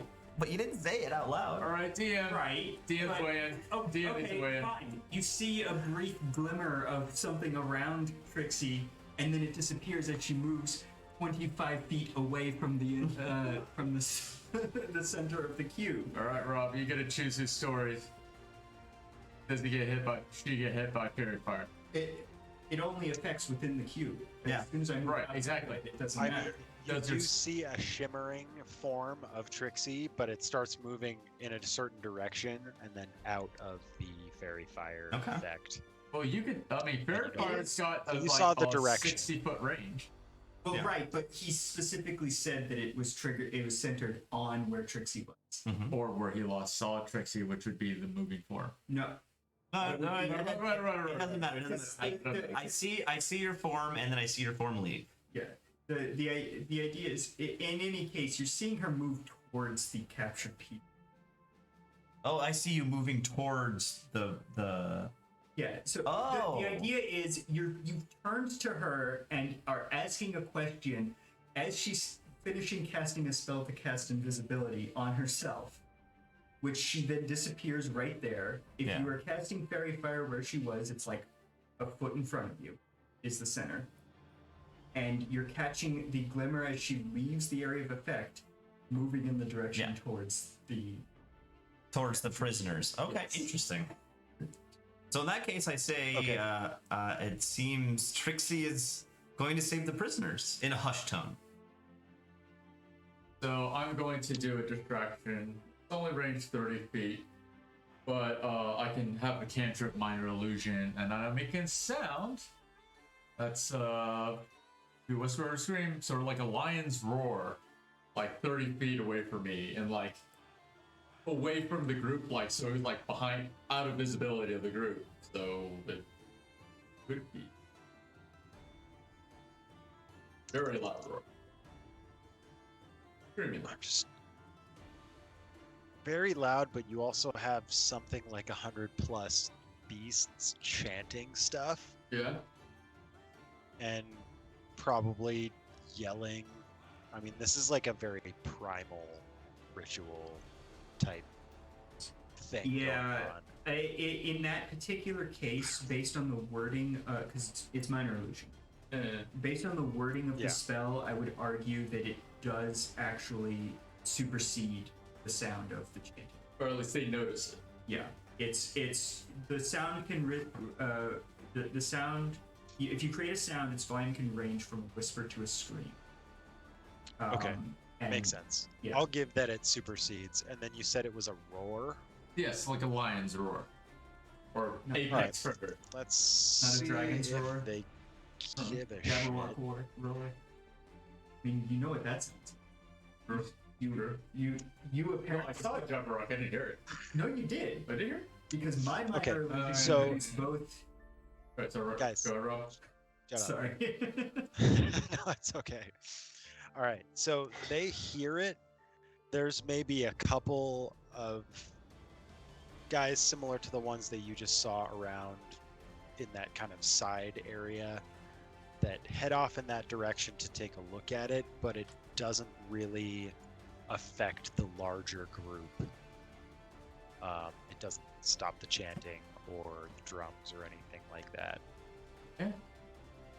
And for the record, for Trixie, the cage with the prisoners is, so imagine a relatively circular area with a big fire at the center, and then the cage is kind of near the fire, and then there's just sort of a big circle of beasts around it.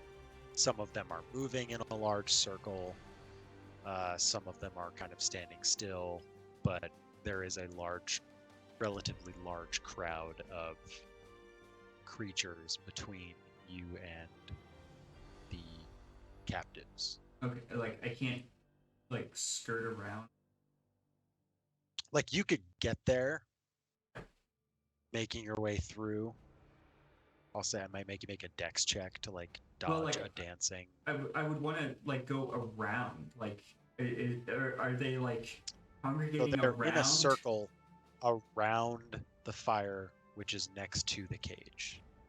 Okay. This big circle Okay. does encompass where the Well, cage okay. is. So, are there any like large rocks on, close to the cage, but outside of the area that people are dancing and whatnot, that I could hide behind briefly, or like something that I could hide behind that would obscure view of me if I were not invisible? Not really, because if the cage and the fire are in the middle of the circle, then if you become visible from some angle, something is going to see you. Well, I mean, the thing is, I would only be visible probably. The idea is that I don't have that prepared. I literally just took it off during the last because I would need it. Okay, never mind. I can't do that. I was going to use what is it? Pyrotechnics to cause the fire to produce smoke. Like it would go out and then produce thick black smoke that Wait, spreads. You said they're dancing around, right? A lot of movement. Yeah. I wonder how they do on Yeah. Greece. Well, see, that's the thing. Is like if I cast a spell, I become. I have Bruce. Oh. One question is: Certainly an option. did we distinguish anyone as like a leader, or are they dancing around just the fire, or are they dancing around any individuals in particular? Like, can I see like a leader in this group? Ooh. Okay, make me. I mean, would that be perception Ooh. check? Yeah, Probably. probably. Yeah. So you are specifically looking for a leader. It's a 22. Ooh, nice. Okay, so through the mass of bodies and kind of the chaos of it all, you do see close to the fire, kind of standing in between you guys and the fire, one figure that isn't really moving. Like, it's standing in place, but it's like moving its arms and kind of in rhythm to the chanting and the drums, just sort of gesticulating with its arms, and you can't see the front of it, but it is relatively the same size as most of the beast herds that you see, but it's, I don't know, slightly different shape. Yeah. Go I ahead. turn to Varikas. I say, is there any way we could save these captives, or should we go back to Griffin?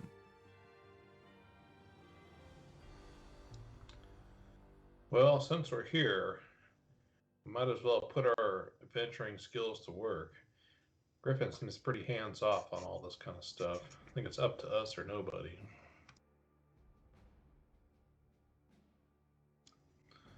I don't think we're gonna take all these guys on ourselves, but you got any good swamp tricks I might you have can one. use? Might have one. Last question. Is the bonfire in the center of where they're dancing, is that the only thing that's producing light in the area? There are some smaller fires around the outside of the circle. Picture a large central circle where the fire is, that's maybe, the circle where everybody's dancing and kind of have this big like circle pit going around the fire is maybe like 100 feet in diameter, and then there are kind of like little smaller camp areas around that. So where this is a smaller lot of groups dudes. Right. Yeah, let's call it 100 of various sizes. Let's say there are 4 or 5 minotaurs circled or sprinkled in there, and then the majority of them are what you guys saw at the camp and similar looking creatures. Some of them a little beefier, some of them a little less beefy, All right. but I have a couple There's of a lot. questions. Okay. The people in the cage, they look like they are standard dress. Like, have they been like stripped of their clothing, or like are they wearing what they? you Missing guys some- haven't really got close enough to the cage to tell. Okay, well, But- my other question was, am I within 30 feet of the cage, Can't draw on the map. or can I get I mean, within 30 feet? Let's of the put cage? it this way: you can be within 30 feet of the cage if you want to be. That Ooh. would put you with like. There are now beast herds behind you, between you and the party, and in front of you. Okay, I mean I get you're invisible. That's fine. That's fine, because my goal is to get into the cage, which I can do if I'm within 30 feet of the cage. Okay, yeah, you're within 30 feet of the cage. All right, I'm gonna cast Misty Step and teleport into the cage. Okay, make me an investigation check. Yes. Okay.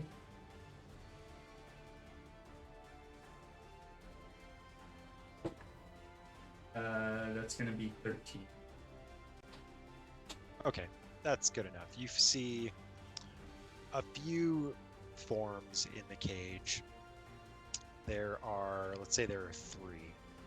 The first 2 that you check on, I was going to make you make a medicine check, but it doesn't even matter. It's just another dice roll for no reason. So the first 2 that you notice are nobody that you recognize, but they are also pretty clearly not alive anymore. They're dead.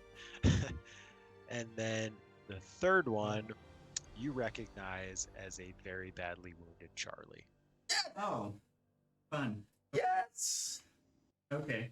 Just Charlie. give us some more time. Tough old bastard. We'll finish him up. It's give him some baked beans. He'll be fine.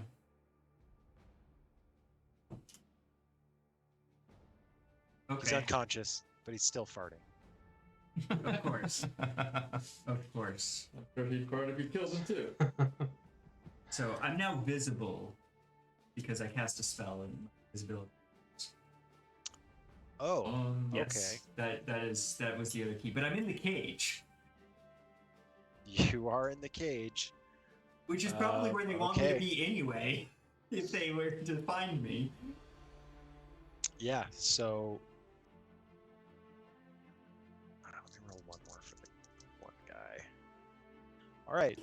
Shockingly, because I can't roll anything better than dog shit, nobody notices. Nice. There's a very brightly, flamboyantly dressed halfling now in the cage, and nobody The cares. key is I'm a halfling and I can hide behind somebody larger than me. Oh, Which is Charlie. So you can hide behind like the dead people. Yeah. Even somebody who's like laying on the ground, Hey, like it prone, doesn't. you It could does. hide behind. It doesn't specify, specify, orientation. It just says that I can hide behind somebody who is one size larger than me. Absolutely right. Yeah. So the only thing they would notice potentially would just be the hat sticking up, Maybe, yeah. but I'll allow it. Oh, this is so jank. Okay, you're in the Now the question you're in is, the cage. do I burn my last second level spell to cast invisibility again to ensure I don't get noticed? Or do I try to do something else? Do we, the 3 of us, see that he is that Trixie's in the cage now? Yeah, I'll just give that to you. You see that Trixie is in the cage. Jeez.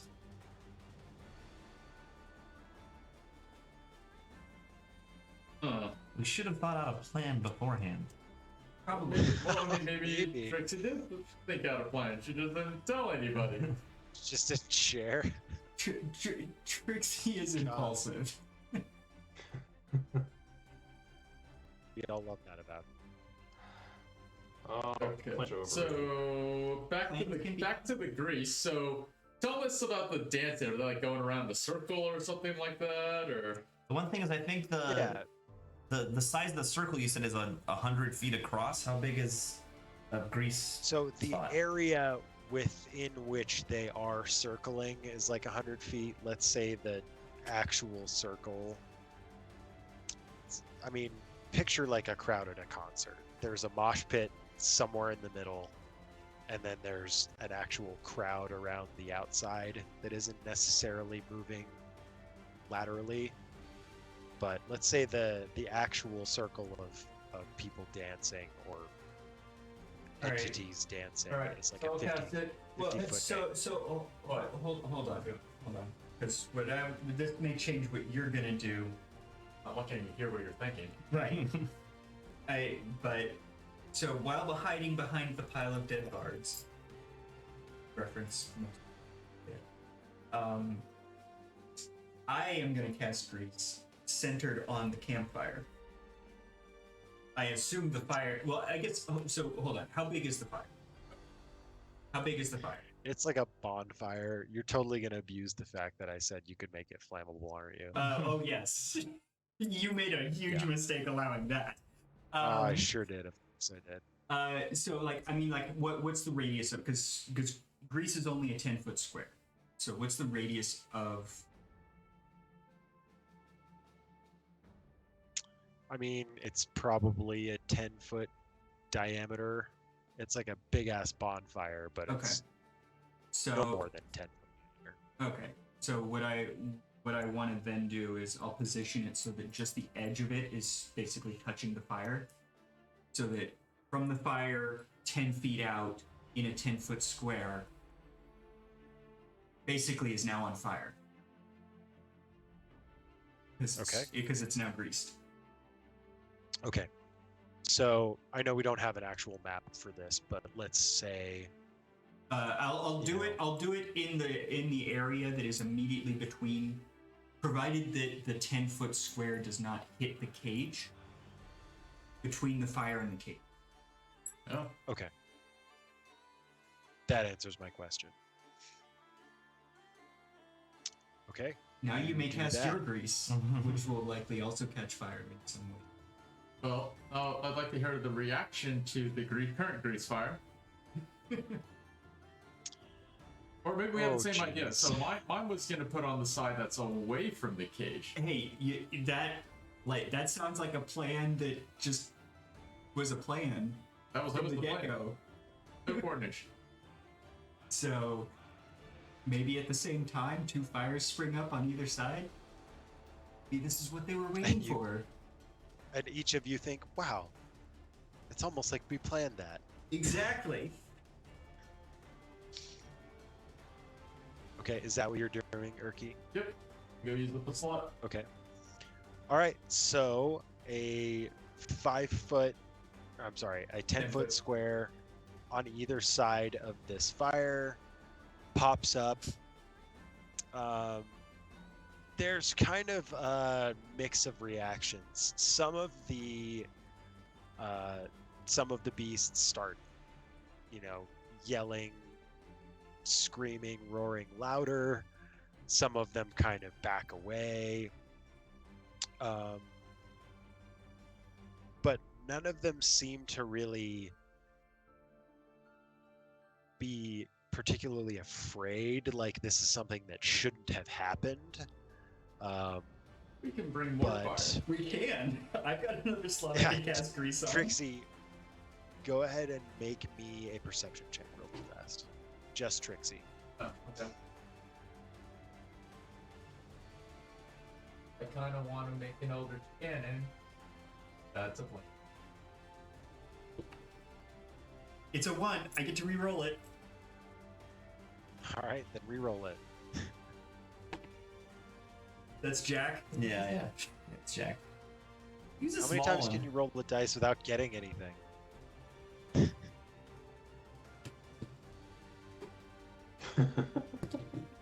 All right, that's So a 13. 5, so- Savage. Okay. Perception, so 14.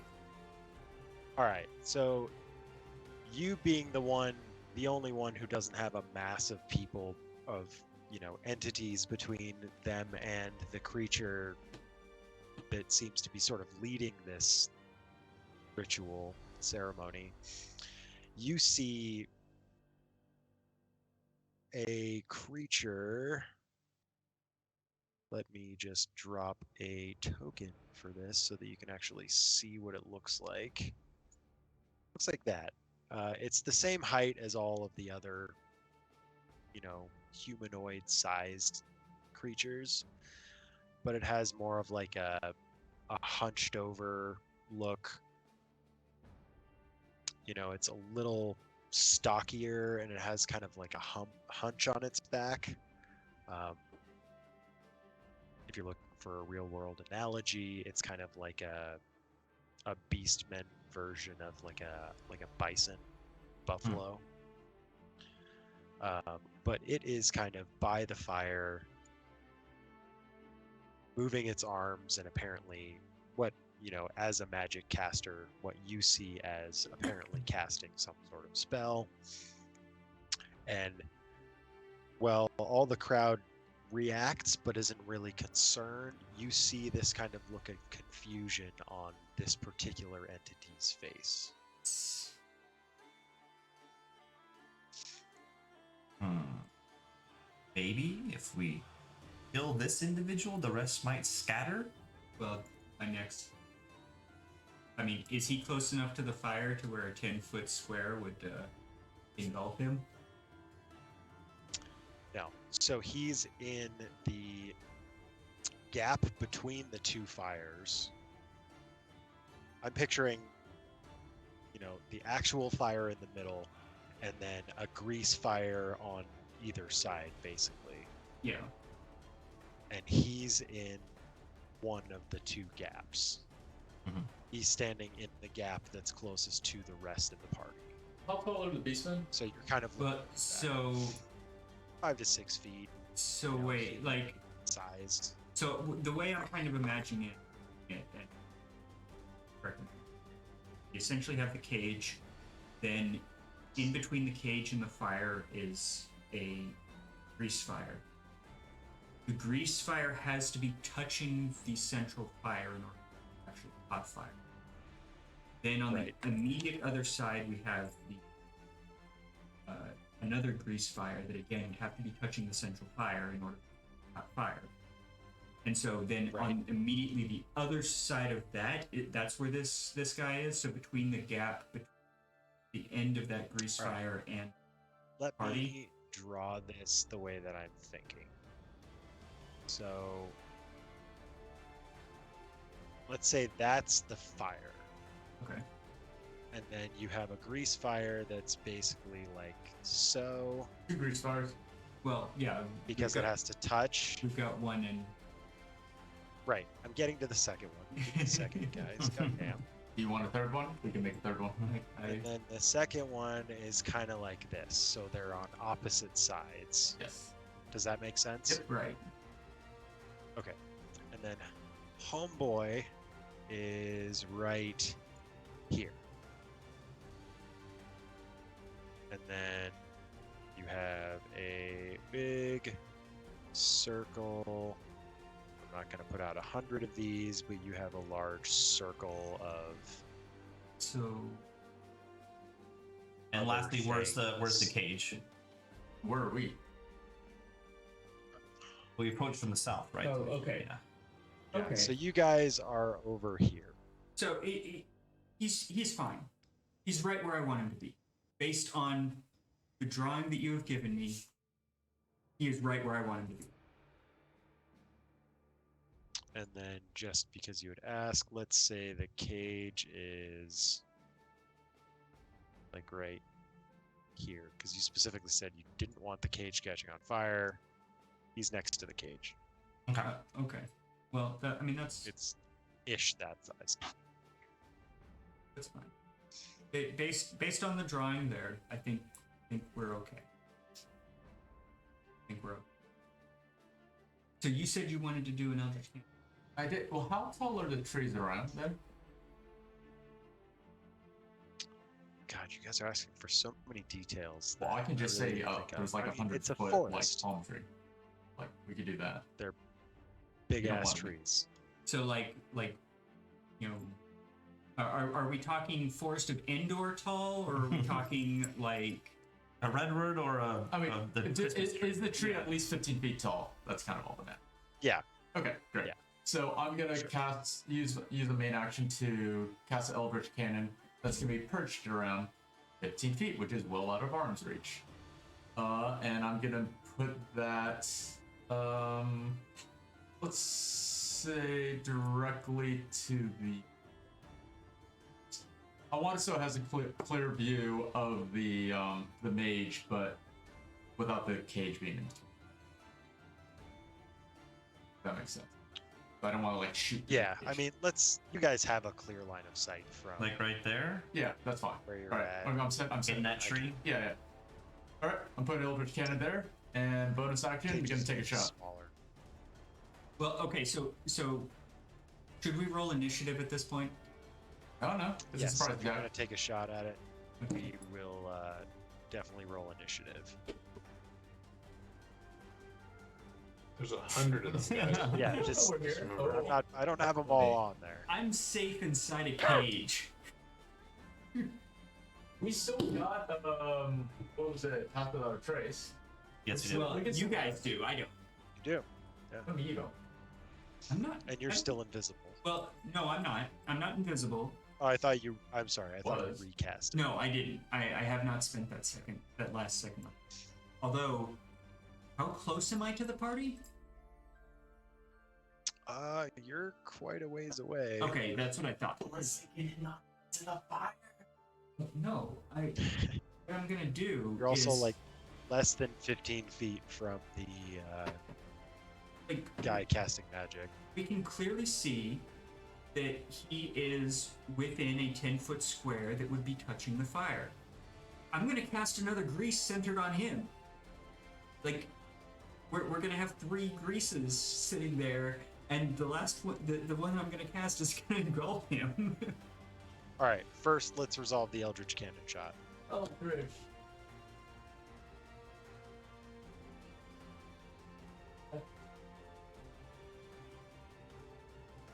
Hit DCs.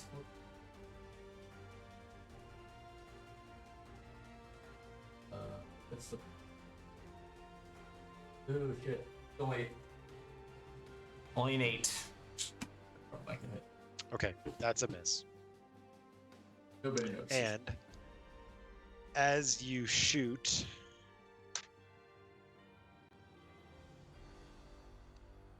it slings past this guy, and he spins around, looking in the direction that it came from, and starts shouting, grunting. None of you guys speak beast. And I mean, does anybody speak? I think the actual language. I can of the speak with player's small handbook is animals. Minotaur. Well, they're not small animals. They're large animals, Okay. especially relative to you. I think it's Minotaur. I mean, they're far away, so they're small. PHB that I would call Beast Yeah, Man. makes sense. I'm assuming none of you guys speak that. Nope. All right. So he starts, yelling, grunting, whatever, communicating with some of the guys that are kind of just running around and standing around, and sends probably 5 to 10 of these dudes off in the direction of Erky's Eldritch Cannon. Well, Shortly after that, you start hearing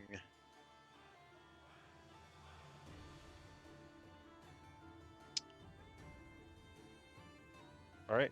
I mean, you start hearing sort of grunting and sounds coming from that direction, but nothing that makes it sound like. Do you have some sort of connection that would with the Eldritch Cannon that would let you know if it was like being attacked or something like that?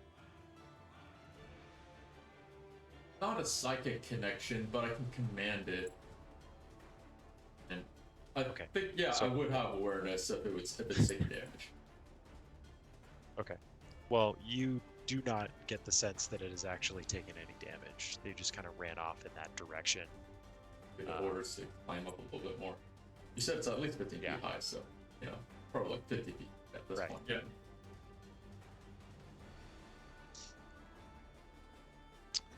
Okay. All right. Now, did we roll initiative? Yep. Rick, we got it. Despite starting the attack. I also got 8. It's 2. What's the tiebreaker? I also- Dex. X score. Plus 3. tokens and Huh? Plus 3. shits. Plus 2.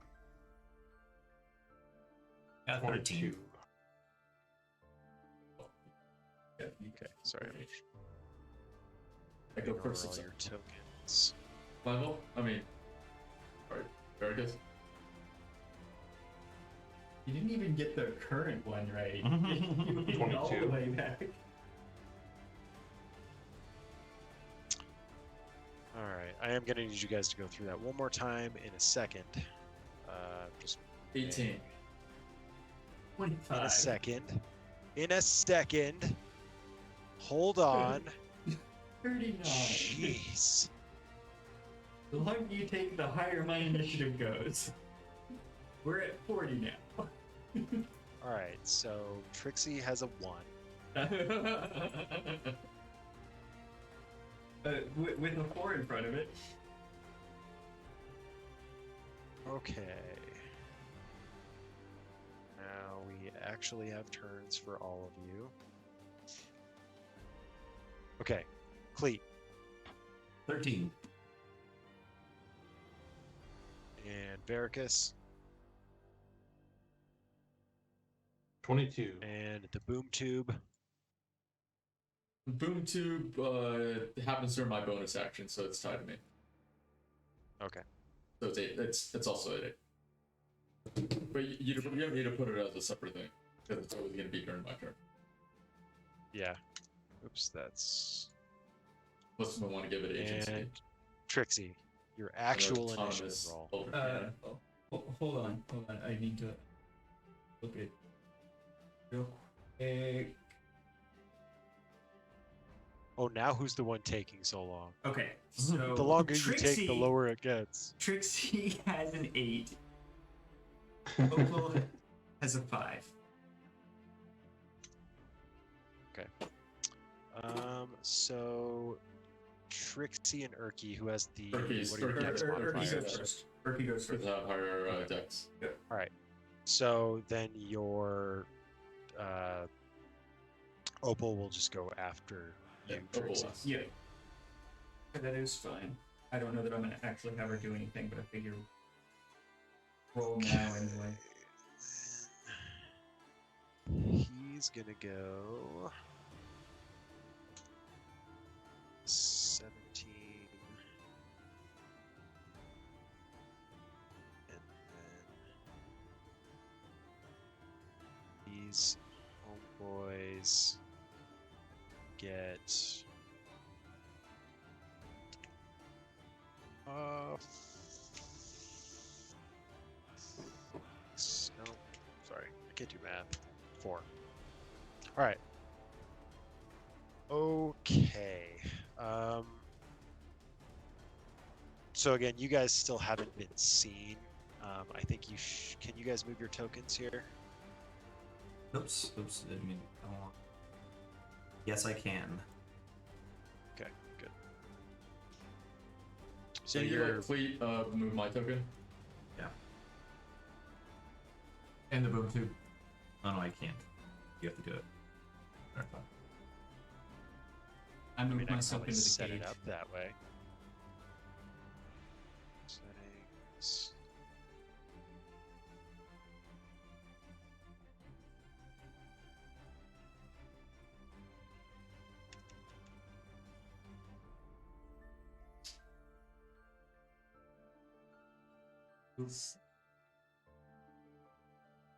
Yeah, you should be able to do those now, Cleet. You should be able to move Urki in the boom tube. Yep, I can.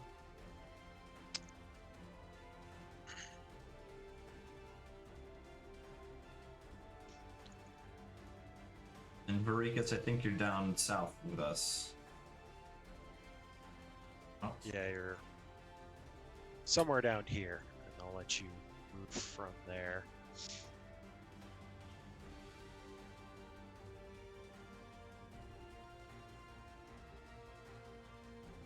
Okay. Good. Okie dokie. And Varicus, it is your turn to do something.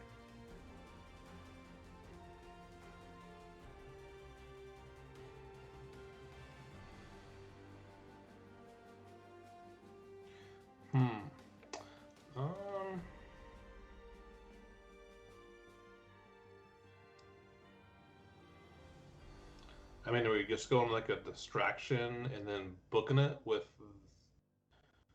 our buddy Charlie at this point? I feel my toolkit is not great for just like utility. You need to like attack or do nothing or wait. I'm just gonna wait. I'm gonna wait until a couple other people go. So let's hold my action for now. I got burning hands, and I got firebolt. Okay. When you're holding an action So does it have to be otherwise, something I'm just like, sorting important. specific, No. or at least holding your action until something specific No, I happens. basically just Basically, they you just take make my initiative yourself out of number initiative for lower. this round, and you can insert yourself in between turns whenever you want. Your initiative will then reset back to your initial value at the turn, whether you take an action. Okay. Different than the ready action. Well, I'm gonna make no, my I I mean, mean, I think you just 10. kind of pop in. yeah, whenever you just want. pop in whenever you want, as long as it's not in the middle of somebody else's turn. So you can go immediately after, say, Fleet. You could go before Berkey. I guess that's the same in this case, but Okay. All right. Well, in that case, if you are holding your action, it is this guy's turn. The soothsayer. Let's see. He's gonna make. Ooh. Okay, so Trixie. yes. He turns and looks directly at you. Do I get a stealth check? Sure, but you need to crit because he just rolled a 20 on a perception check. I That's believe in you. That's a 14. So Okay. that's like pretty 8, 16 if I can count. Is that with? I guess you don't have pass without a trace. I don't anymore. have pass without a trace. It'd be too far. Okay. All right. He turns and looks directly at you Fun. and casts. Hang on 1 second. Do.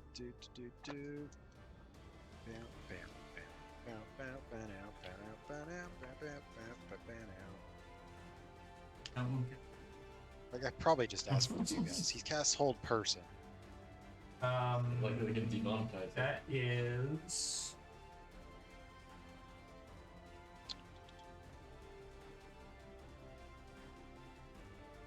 Wisdom saving throw. good thing I've got great wisdom.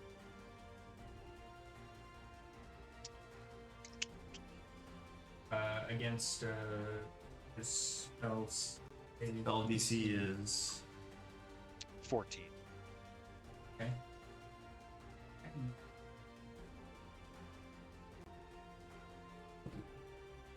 Yeah, that's a 15 plus 3, so 18. Okay. All right. Hold Person fails. Damn right it does. What? I mean, does anything happen? No, nah. it just fails. Sweet. I might know that he He- tried to cast something on me, but like he looked directly at me, and like I imagine we kind of locked eyes.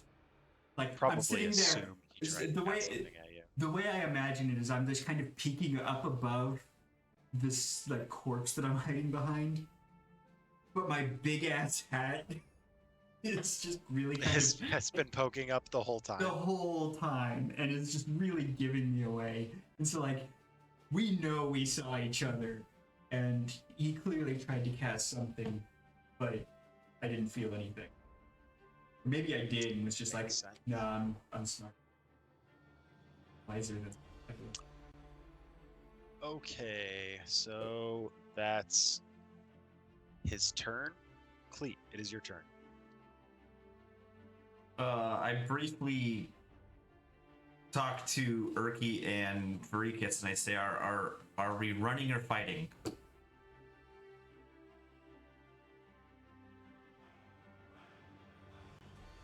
Rescue then run. How do Rescue, we- then run. I can't get to Charlie to heal him. No.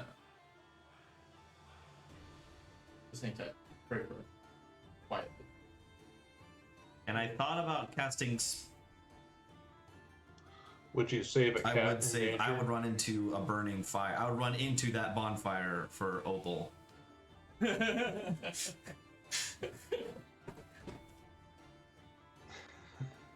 Um, Yeah, is Opal in the There's your cage with you, motivation. Trixie?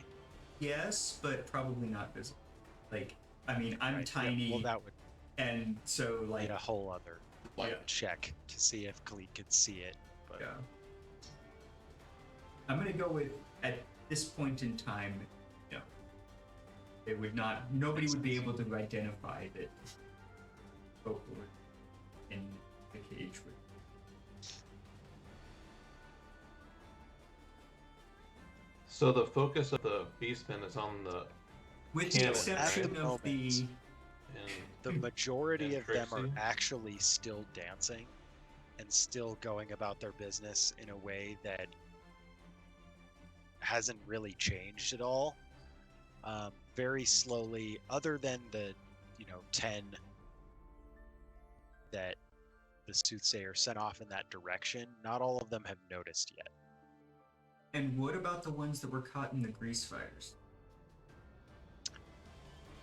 So I was kind of picturing that the circle is around that central area and that those fires aren't quite close enough to hit any of them, Okay. or they would have jumped back immediately as soon as they flared up,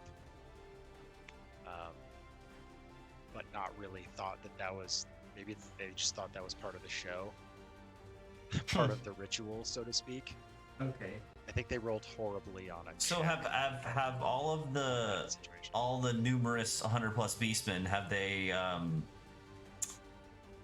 they reacting to what's happening right now? Because we know the soothsayer is, but are the rest of the guys?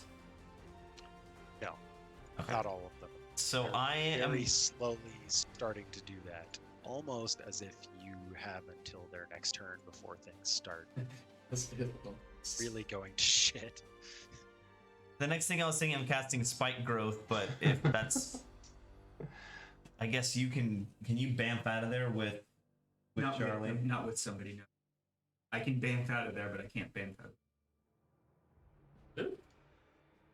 Misty Step doesn't allow. Oh, yeah, there are other things. Yeah. Thunder Step does. Misty Step does. Well, okay. I'm gonna. I mean, how's our?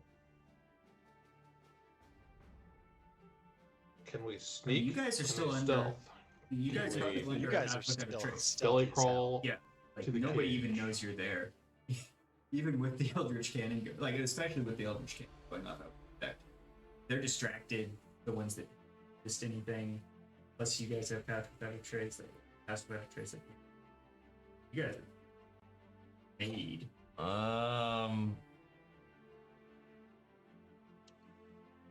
Yeah, but they're just gonna destroy you. I mean, I can get out of there, and should the worst happen, I will get out of there. I will leave everybody behind. But I understand that Barely is. even met Charlie. Yeah, I understand that the party is not is situated in that particular way, or at least Cleet is not situated in that particular way. So, Mm-hmm. And yeah, Cleet, it's your turn. I'll just hold my turn then.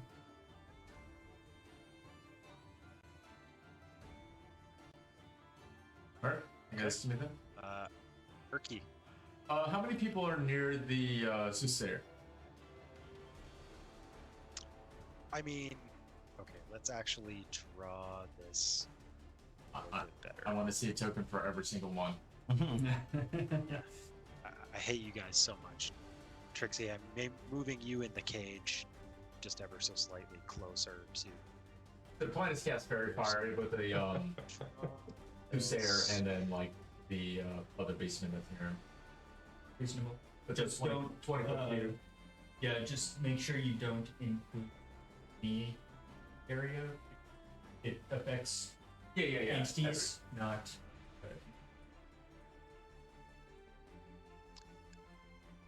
I mean, no matter how big is the area for Fairy Fire again? 20 foot cube. I know we just want this. 20-foot cube. Okay, so it's if you position it so that it's not hitting Trixie, Right. I just want to it highlight is Soothsayer going and to like whoever be able else. to hit him and some of the ones Yeah, we'll around just say the some. outside. Okay. So let's say hit. They all take dex checks. Otherwise, it doesn't affect them. So they can like dodge out of it. You can roll them as a group. Roll them as if there's two I'm members. gonna roll that's simple. two. It's like There's rolls one and for the I Soothsayer get 14. and one for all the other ones. Alright, all the other ones fail. The So Soothsayer? that's 20 failures, and the Soothsayer passes. Alright, Soothsayer's gonna come up. Alright. Bonus action. Shooting the Soothsayer. +6. I borrow your d20.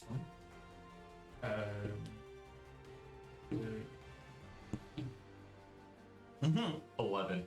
11. And this is with the boom tube, right? Going to. Yeah. Well, good. That is another miss. What? Miss. That's a miss. Did it hit someone behind him? No? Okay.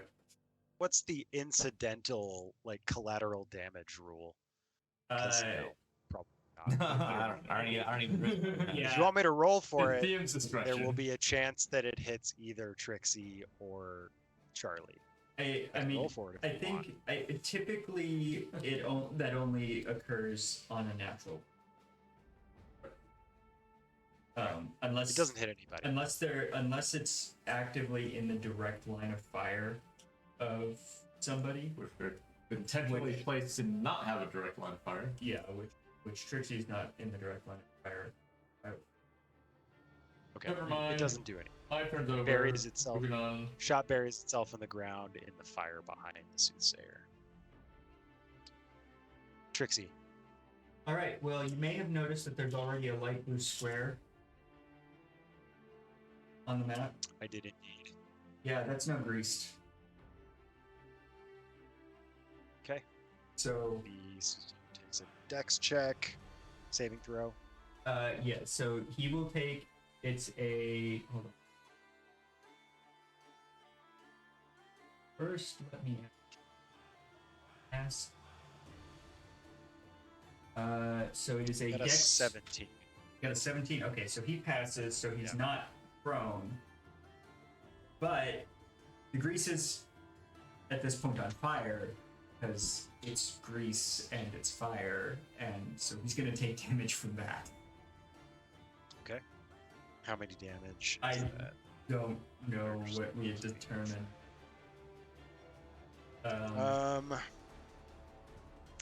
Yeah, you're right. We didn't actually determine that. What's the damage of just like a firebolt? Firebolt is 1d2. All right, roll me one of those.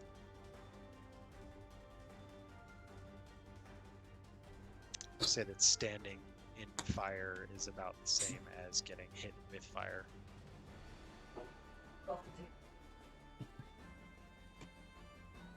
Well, so it doesn't fall off the table. That's 4. Okay. And is that your turn? That will be the end of my turn. Okay.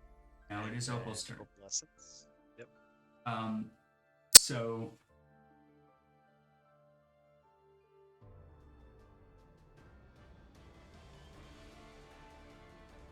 I'm gonna need Cleet to make a perception. Okay. Well,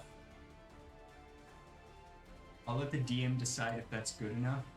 But essentially, Opal is gonna pop up and like try and make herself as visible as possible and meow as loudly as possible. May or may not, you know, the sound may or may not reach, but white cat, dead bodies may be visible enough. So, and the idea is that again, the perception Opal is check. with you. Opal is with me, yes. All right, Cleet, roll one more d20. I'm gonna have you roll this at advantage because it has to do with Opal and her safety. Nice. 15 is the higher. I would say that succeeds. Yeah. You see Trixie and Opal in the cage, Oh god. perilously close to a lot of fiery grease. My friends. See. Well, I figure we already knew that Trixie was in the cage, but now he sees Opal in the cage. Right. And yeah. the idea You is see that that Trixie it is banking on the fact that we. Noble sacrifice. Yeah. We know. Yeah. We know that's what you're going for. We don't sound very happy about having to make this decision. All right, I'm gonna take my turn now, Okay. and I'm gonna cast Melf Acid Arrow on the Soothsayer, who I can tell is the only one bearing down on Opal and Trixie. Well, Opal.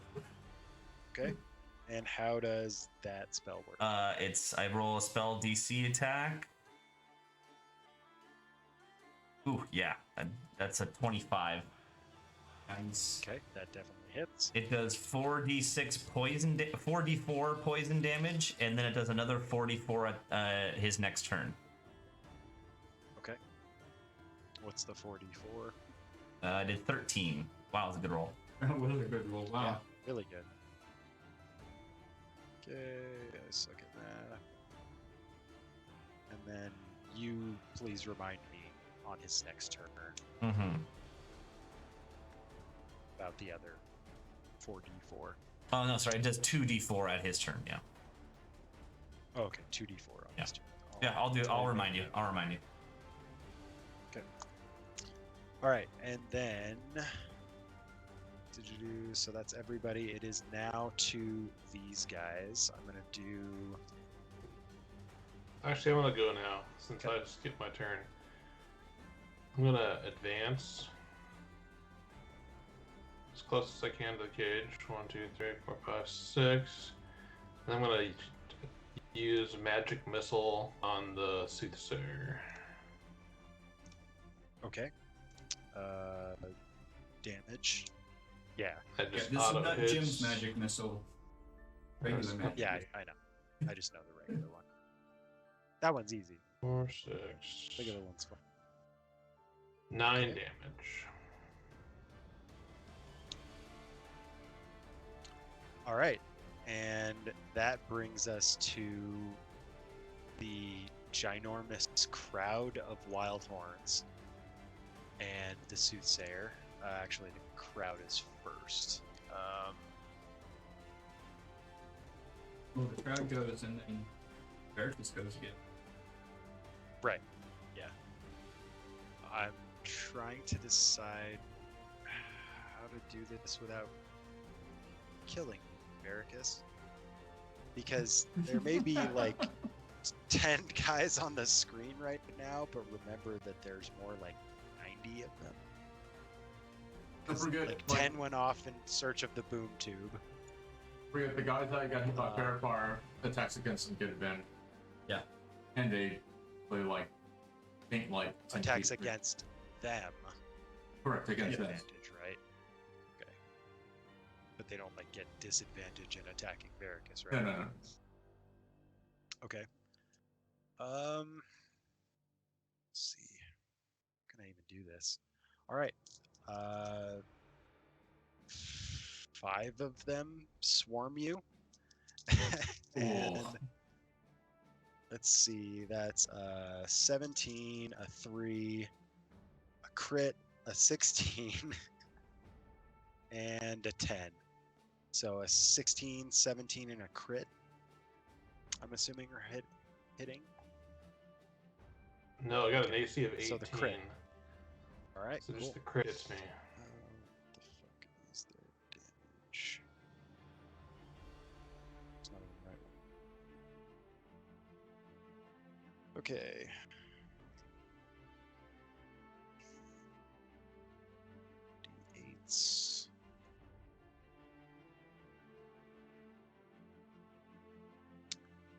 Okay, so you take. Jesus, 11 damage.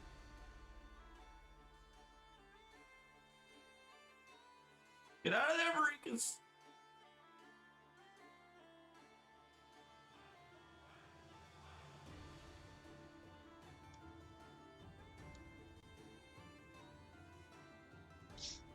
So that looks something like this.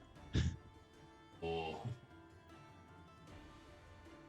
And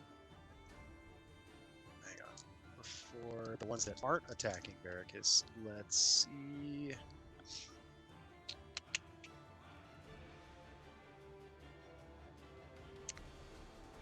Alright, they don't see any of the other stuff that's happening. And you do start hearing clanking from over here. Huh? It appears that they may have found your boom tube. Okay. Like 20 feet up. How good They're are they throwing shit at it at the moment. What? They're throwing stuff at it. Oh. Okay.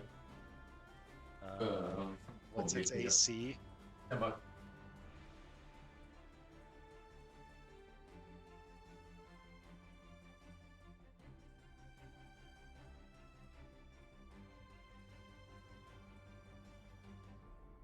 Ooh.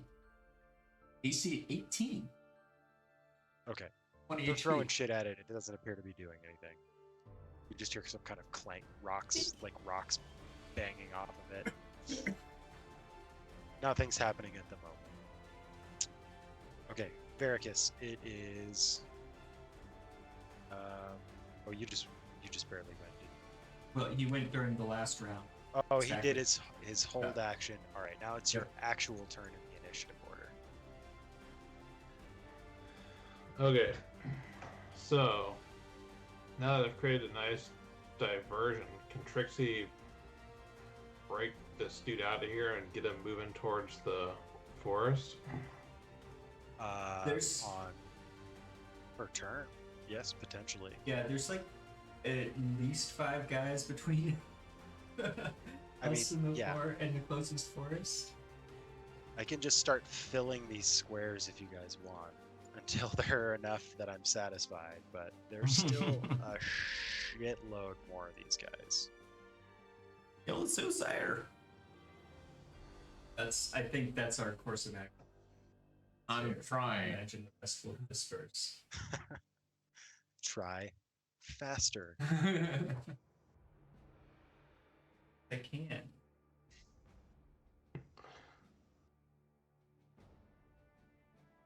He's this guy Where's right the here, soothsayer at? What? That guy. the guy in the groups. Do I have a clear shot at him with my magic missile? Sure. Why not? You're getting gangbanged by wild horns, I'll give you that one. Oh. Not as fun as it sounds. So, Trixie and Opal are basically occupying the same space right now. However, being that Opal is technically within 5 feet of the soothsayer, Opal is taking the help action. Attacks again. Sure. We'll get advantage. Yeah. Huh? You said convert advantage, right? Yeah, convert. Yeah. Magic missile isn't gonna. Well, it's yeah, magic it's missile, gonna. so does it But do it will anything? help against the boom tube. It will help for the boom tube. It will help for. It's magic missile. Trixie's magic. Case me. Alright, we're doing magic Fortunately, he's missile. too close to allow for Trixie's full name. 19. Okay. I'm sorry, 14 damage.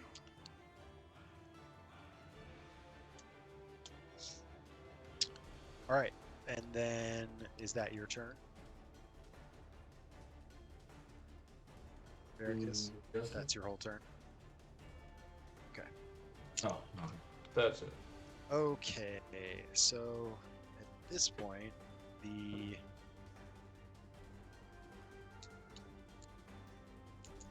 Soothsayer is going to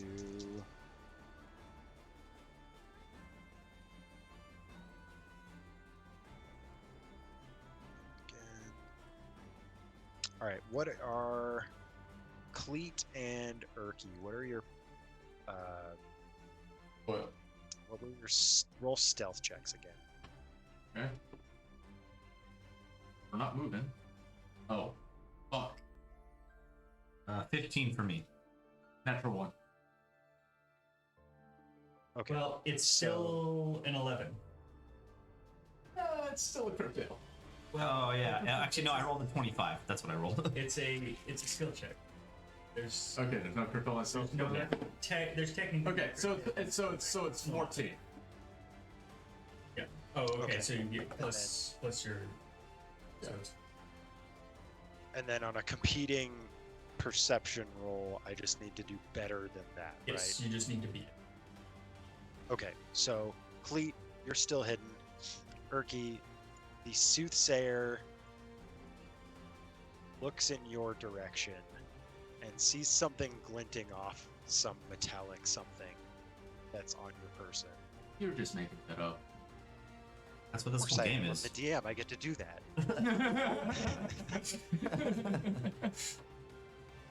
But you can't argue that you don't have a bunch of metallic shit on you.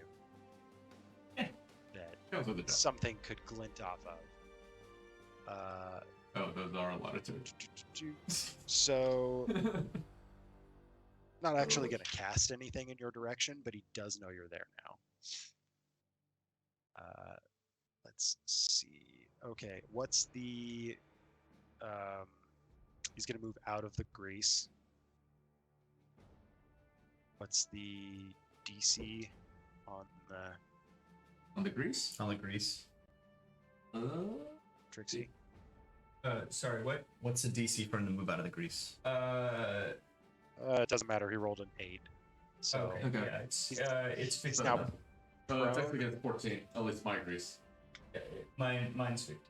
all right. Well, it doesn't matter. Yeah, He still better rolled an grease.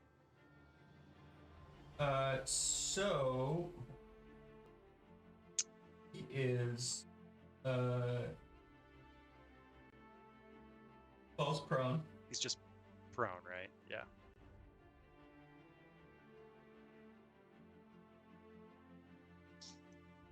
Oh, so he gets to take his full turn beforehand because it's only when he ends the turn in the area. Oh. Great. So he can Alright. just move out of it. So So he can move out of it. Oh, so he doesn't have to test to move out of it. Doesn't have to. So it's Alright. it's when the So- grease appears, each creature standing in its area must succeed on a dexterity saving throw or fall prone. A creature that enters the area or ends its turn there must also succeed on a dexterity okay, so saving he throw doesn't or fall actually prone. have to. He doesn't have to if he Because he's moves not- out. Cool. So now we're each gonna get the 1, 2, 3 members of the party that are in sight, not Cleat, are going to. I need you to make me, what was it, wisdom saving throws for whole person? That's free. Wisdom saving throws. 13. 6. Rerolling. You gotta roll 2. What? When am I rolling? Wisdom saving throw. Okay. 12. Not much better. Okay, let me check. I have feature for advantages. Cunning. That was wisdom, right? Mm-hmm. You have advantage on all intelligence, wisdom, charisma saving throws against magic. And this is against magic, yes? Yes. Okay. Yes, it is, man. Hope I roll better than 5. 9 is better than 5. 9. It's 80% better. 9. Okay. So you guys are all held Yep. individually. And that's actually, so everybody but Cleat is held. And that's actually where we're going to wrap it for this evening. It's Oh getting wait, pretty no. late One over thing. here. One thing. At the end of his turn, he takes the poison damage at the end of his turn. He does. 2d4. Roll me 2d4, Cleat. I wanted to use Mage Hand to give him a wet willy. That's 5. It's a concentration spell. He also has to make a Constitution saving throw to hold the spell. Nice. Very nice. All right. He rolled a 16. What does he have to beat? Well, How much damage did he take? You didn't take any damage. You didn't take a Constitution. No, for poison. the poison damage. Oh, poison damage. Just Yeah. did 5 damage. And if so you had to roll over a 10, so he passed. Okay. Okay, he passes. All right, you guys are held, and we're gonna wrap it right there for the evening. All right. Thanks, Rob. All right. What's the name of the thank you, episode? guys. What's the name of the episode? Beans and blood. Yeah, I think that was already. Yeah. wasn't it? Beans and blood. Do we So metal. level up for next round? It's like a Western metal album. No. So here's the thing. Well, we can talk about this off the vid. So So, want to do the wrap up? And Yeah. If anyone's still watching at this point, please like and subscribe. love you. But yeah, thanks for everyone for watching. Have a good evening. Goodbye. See you later.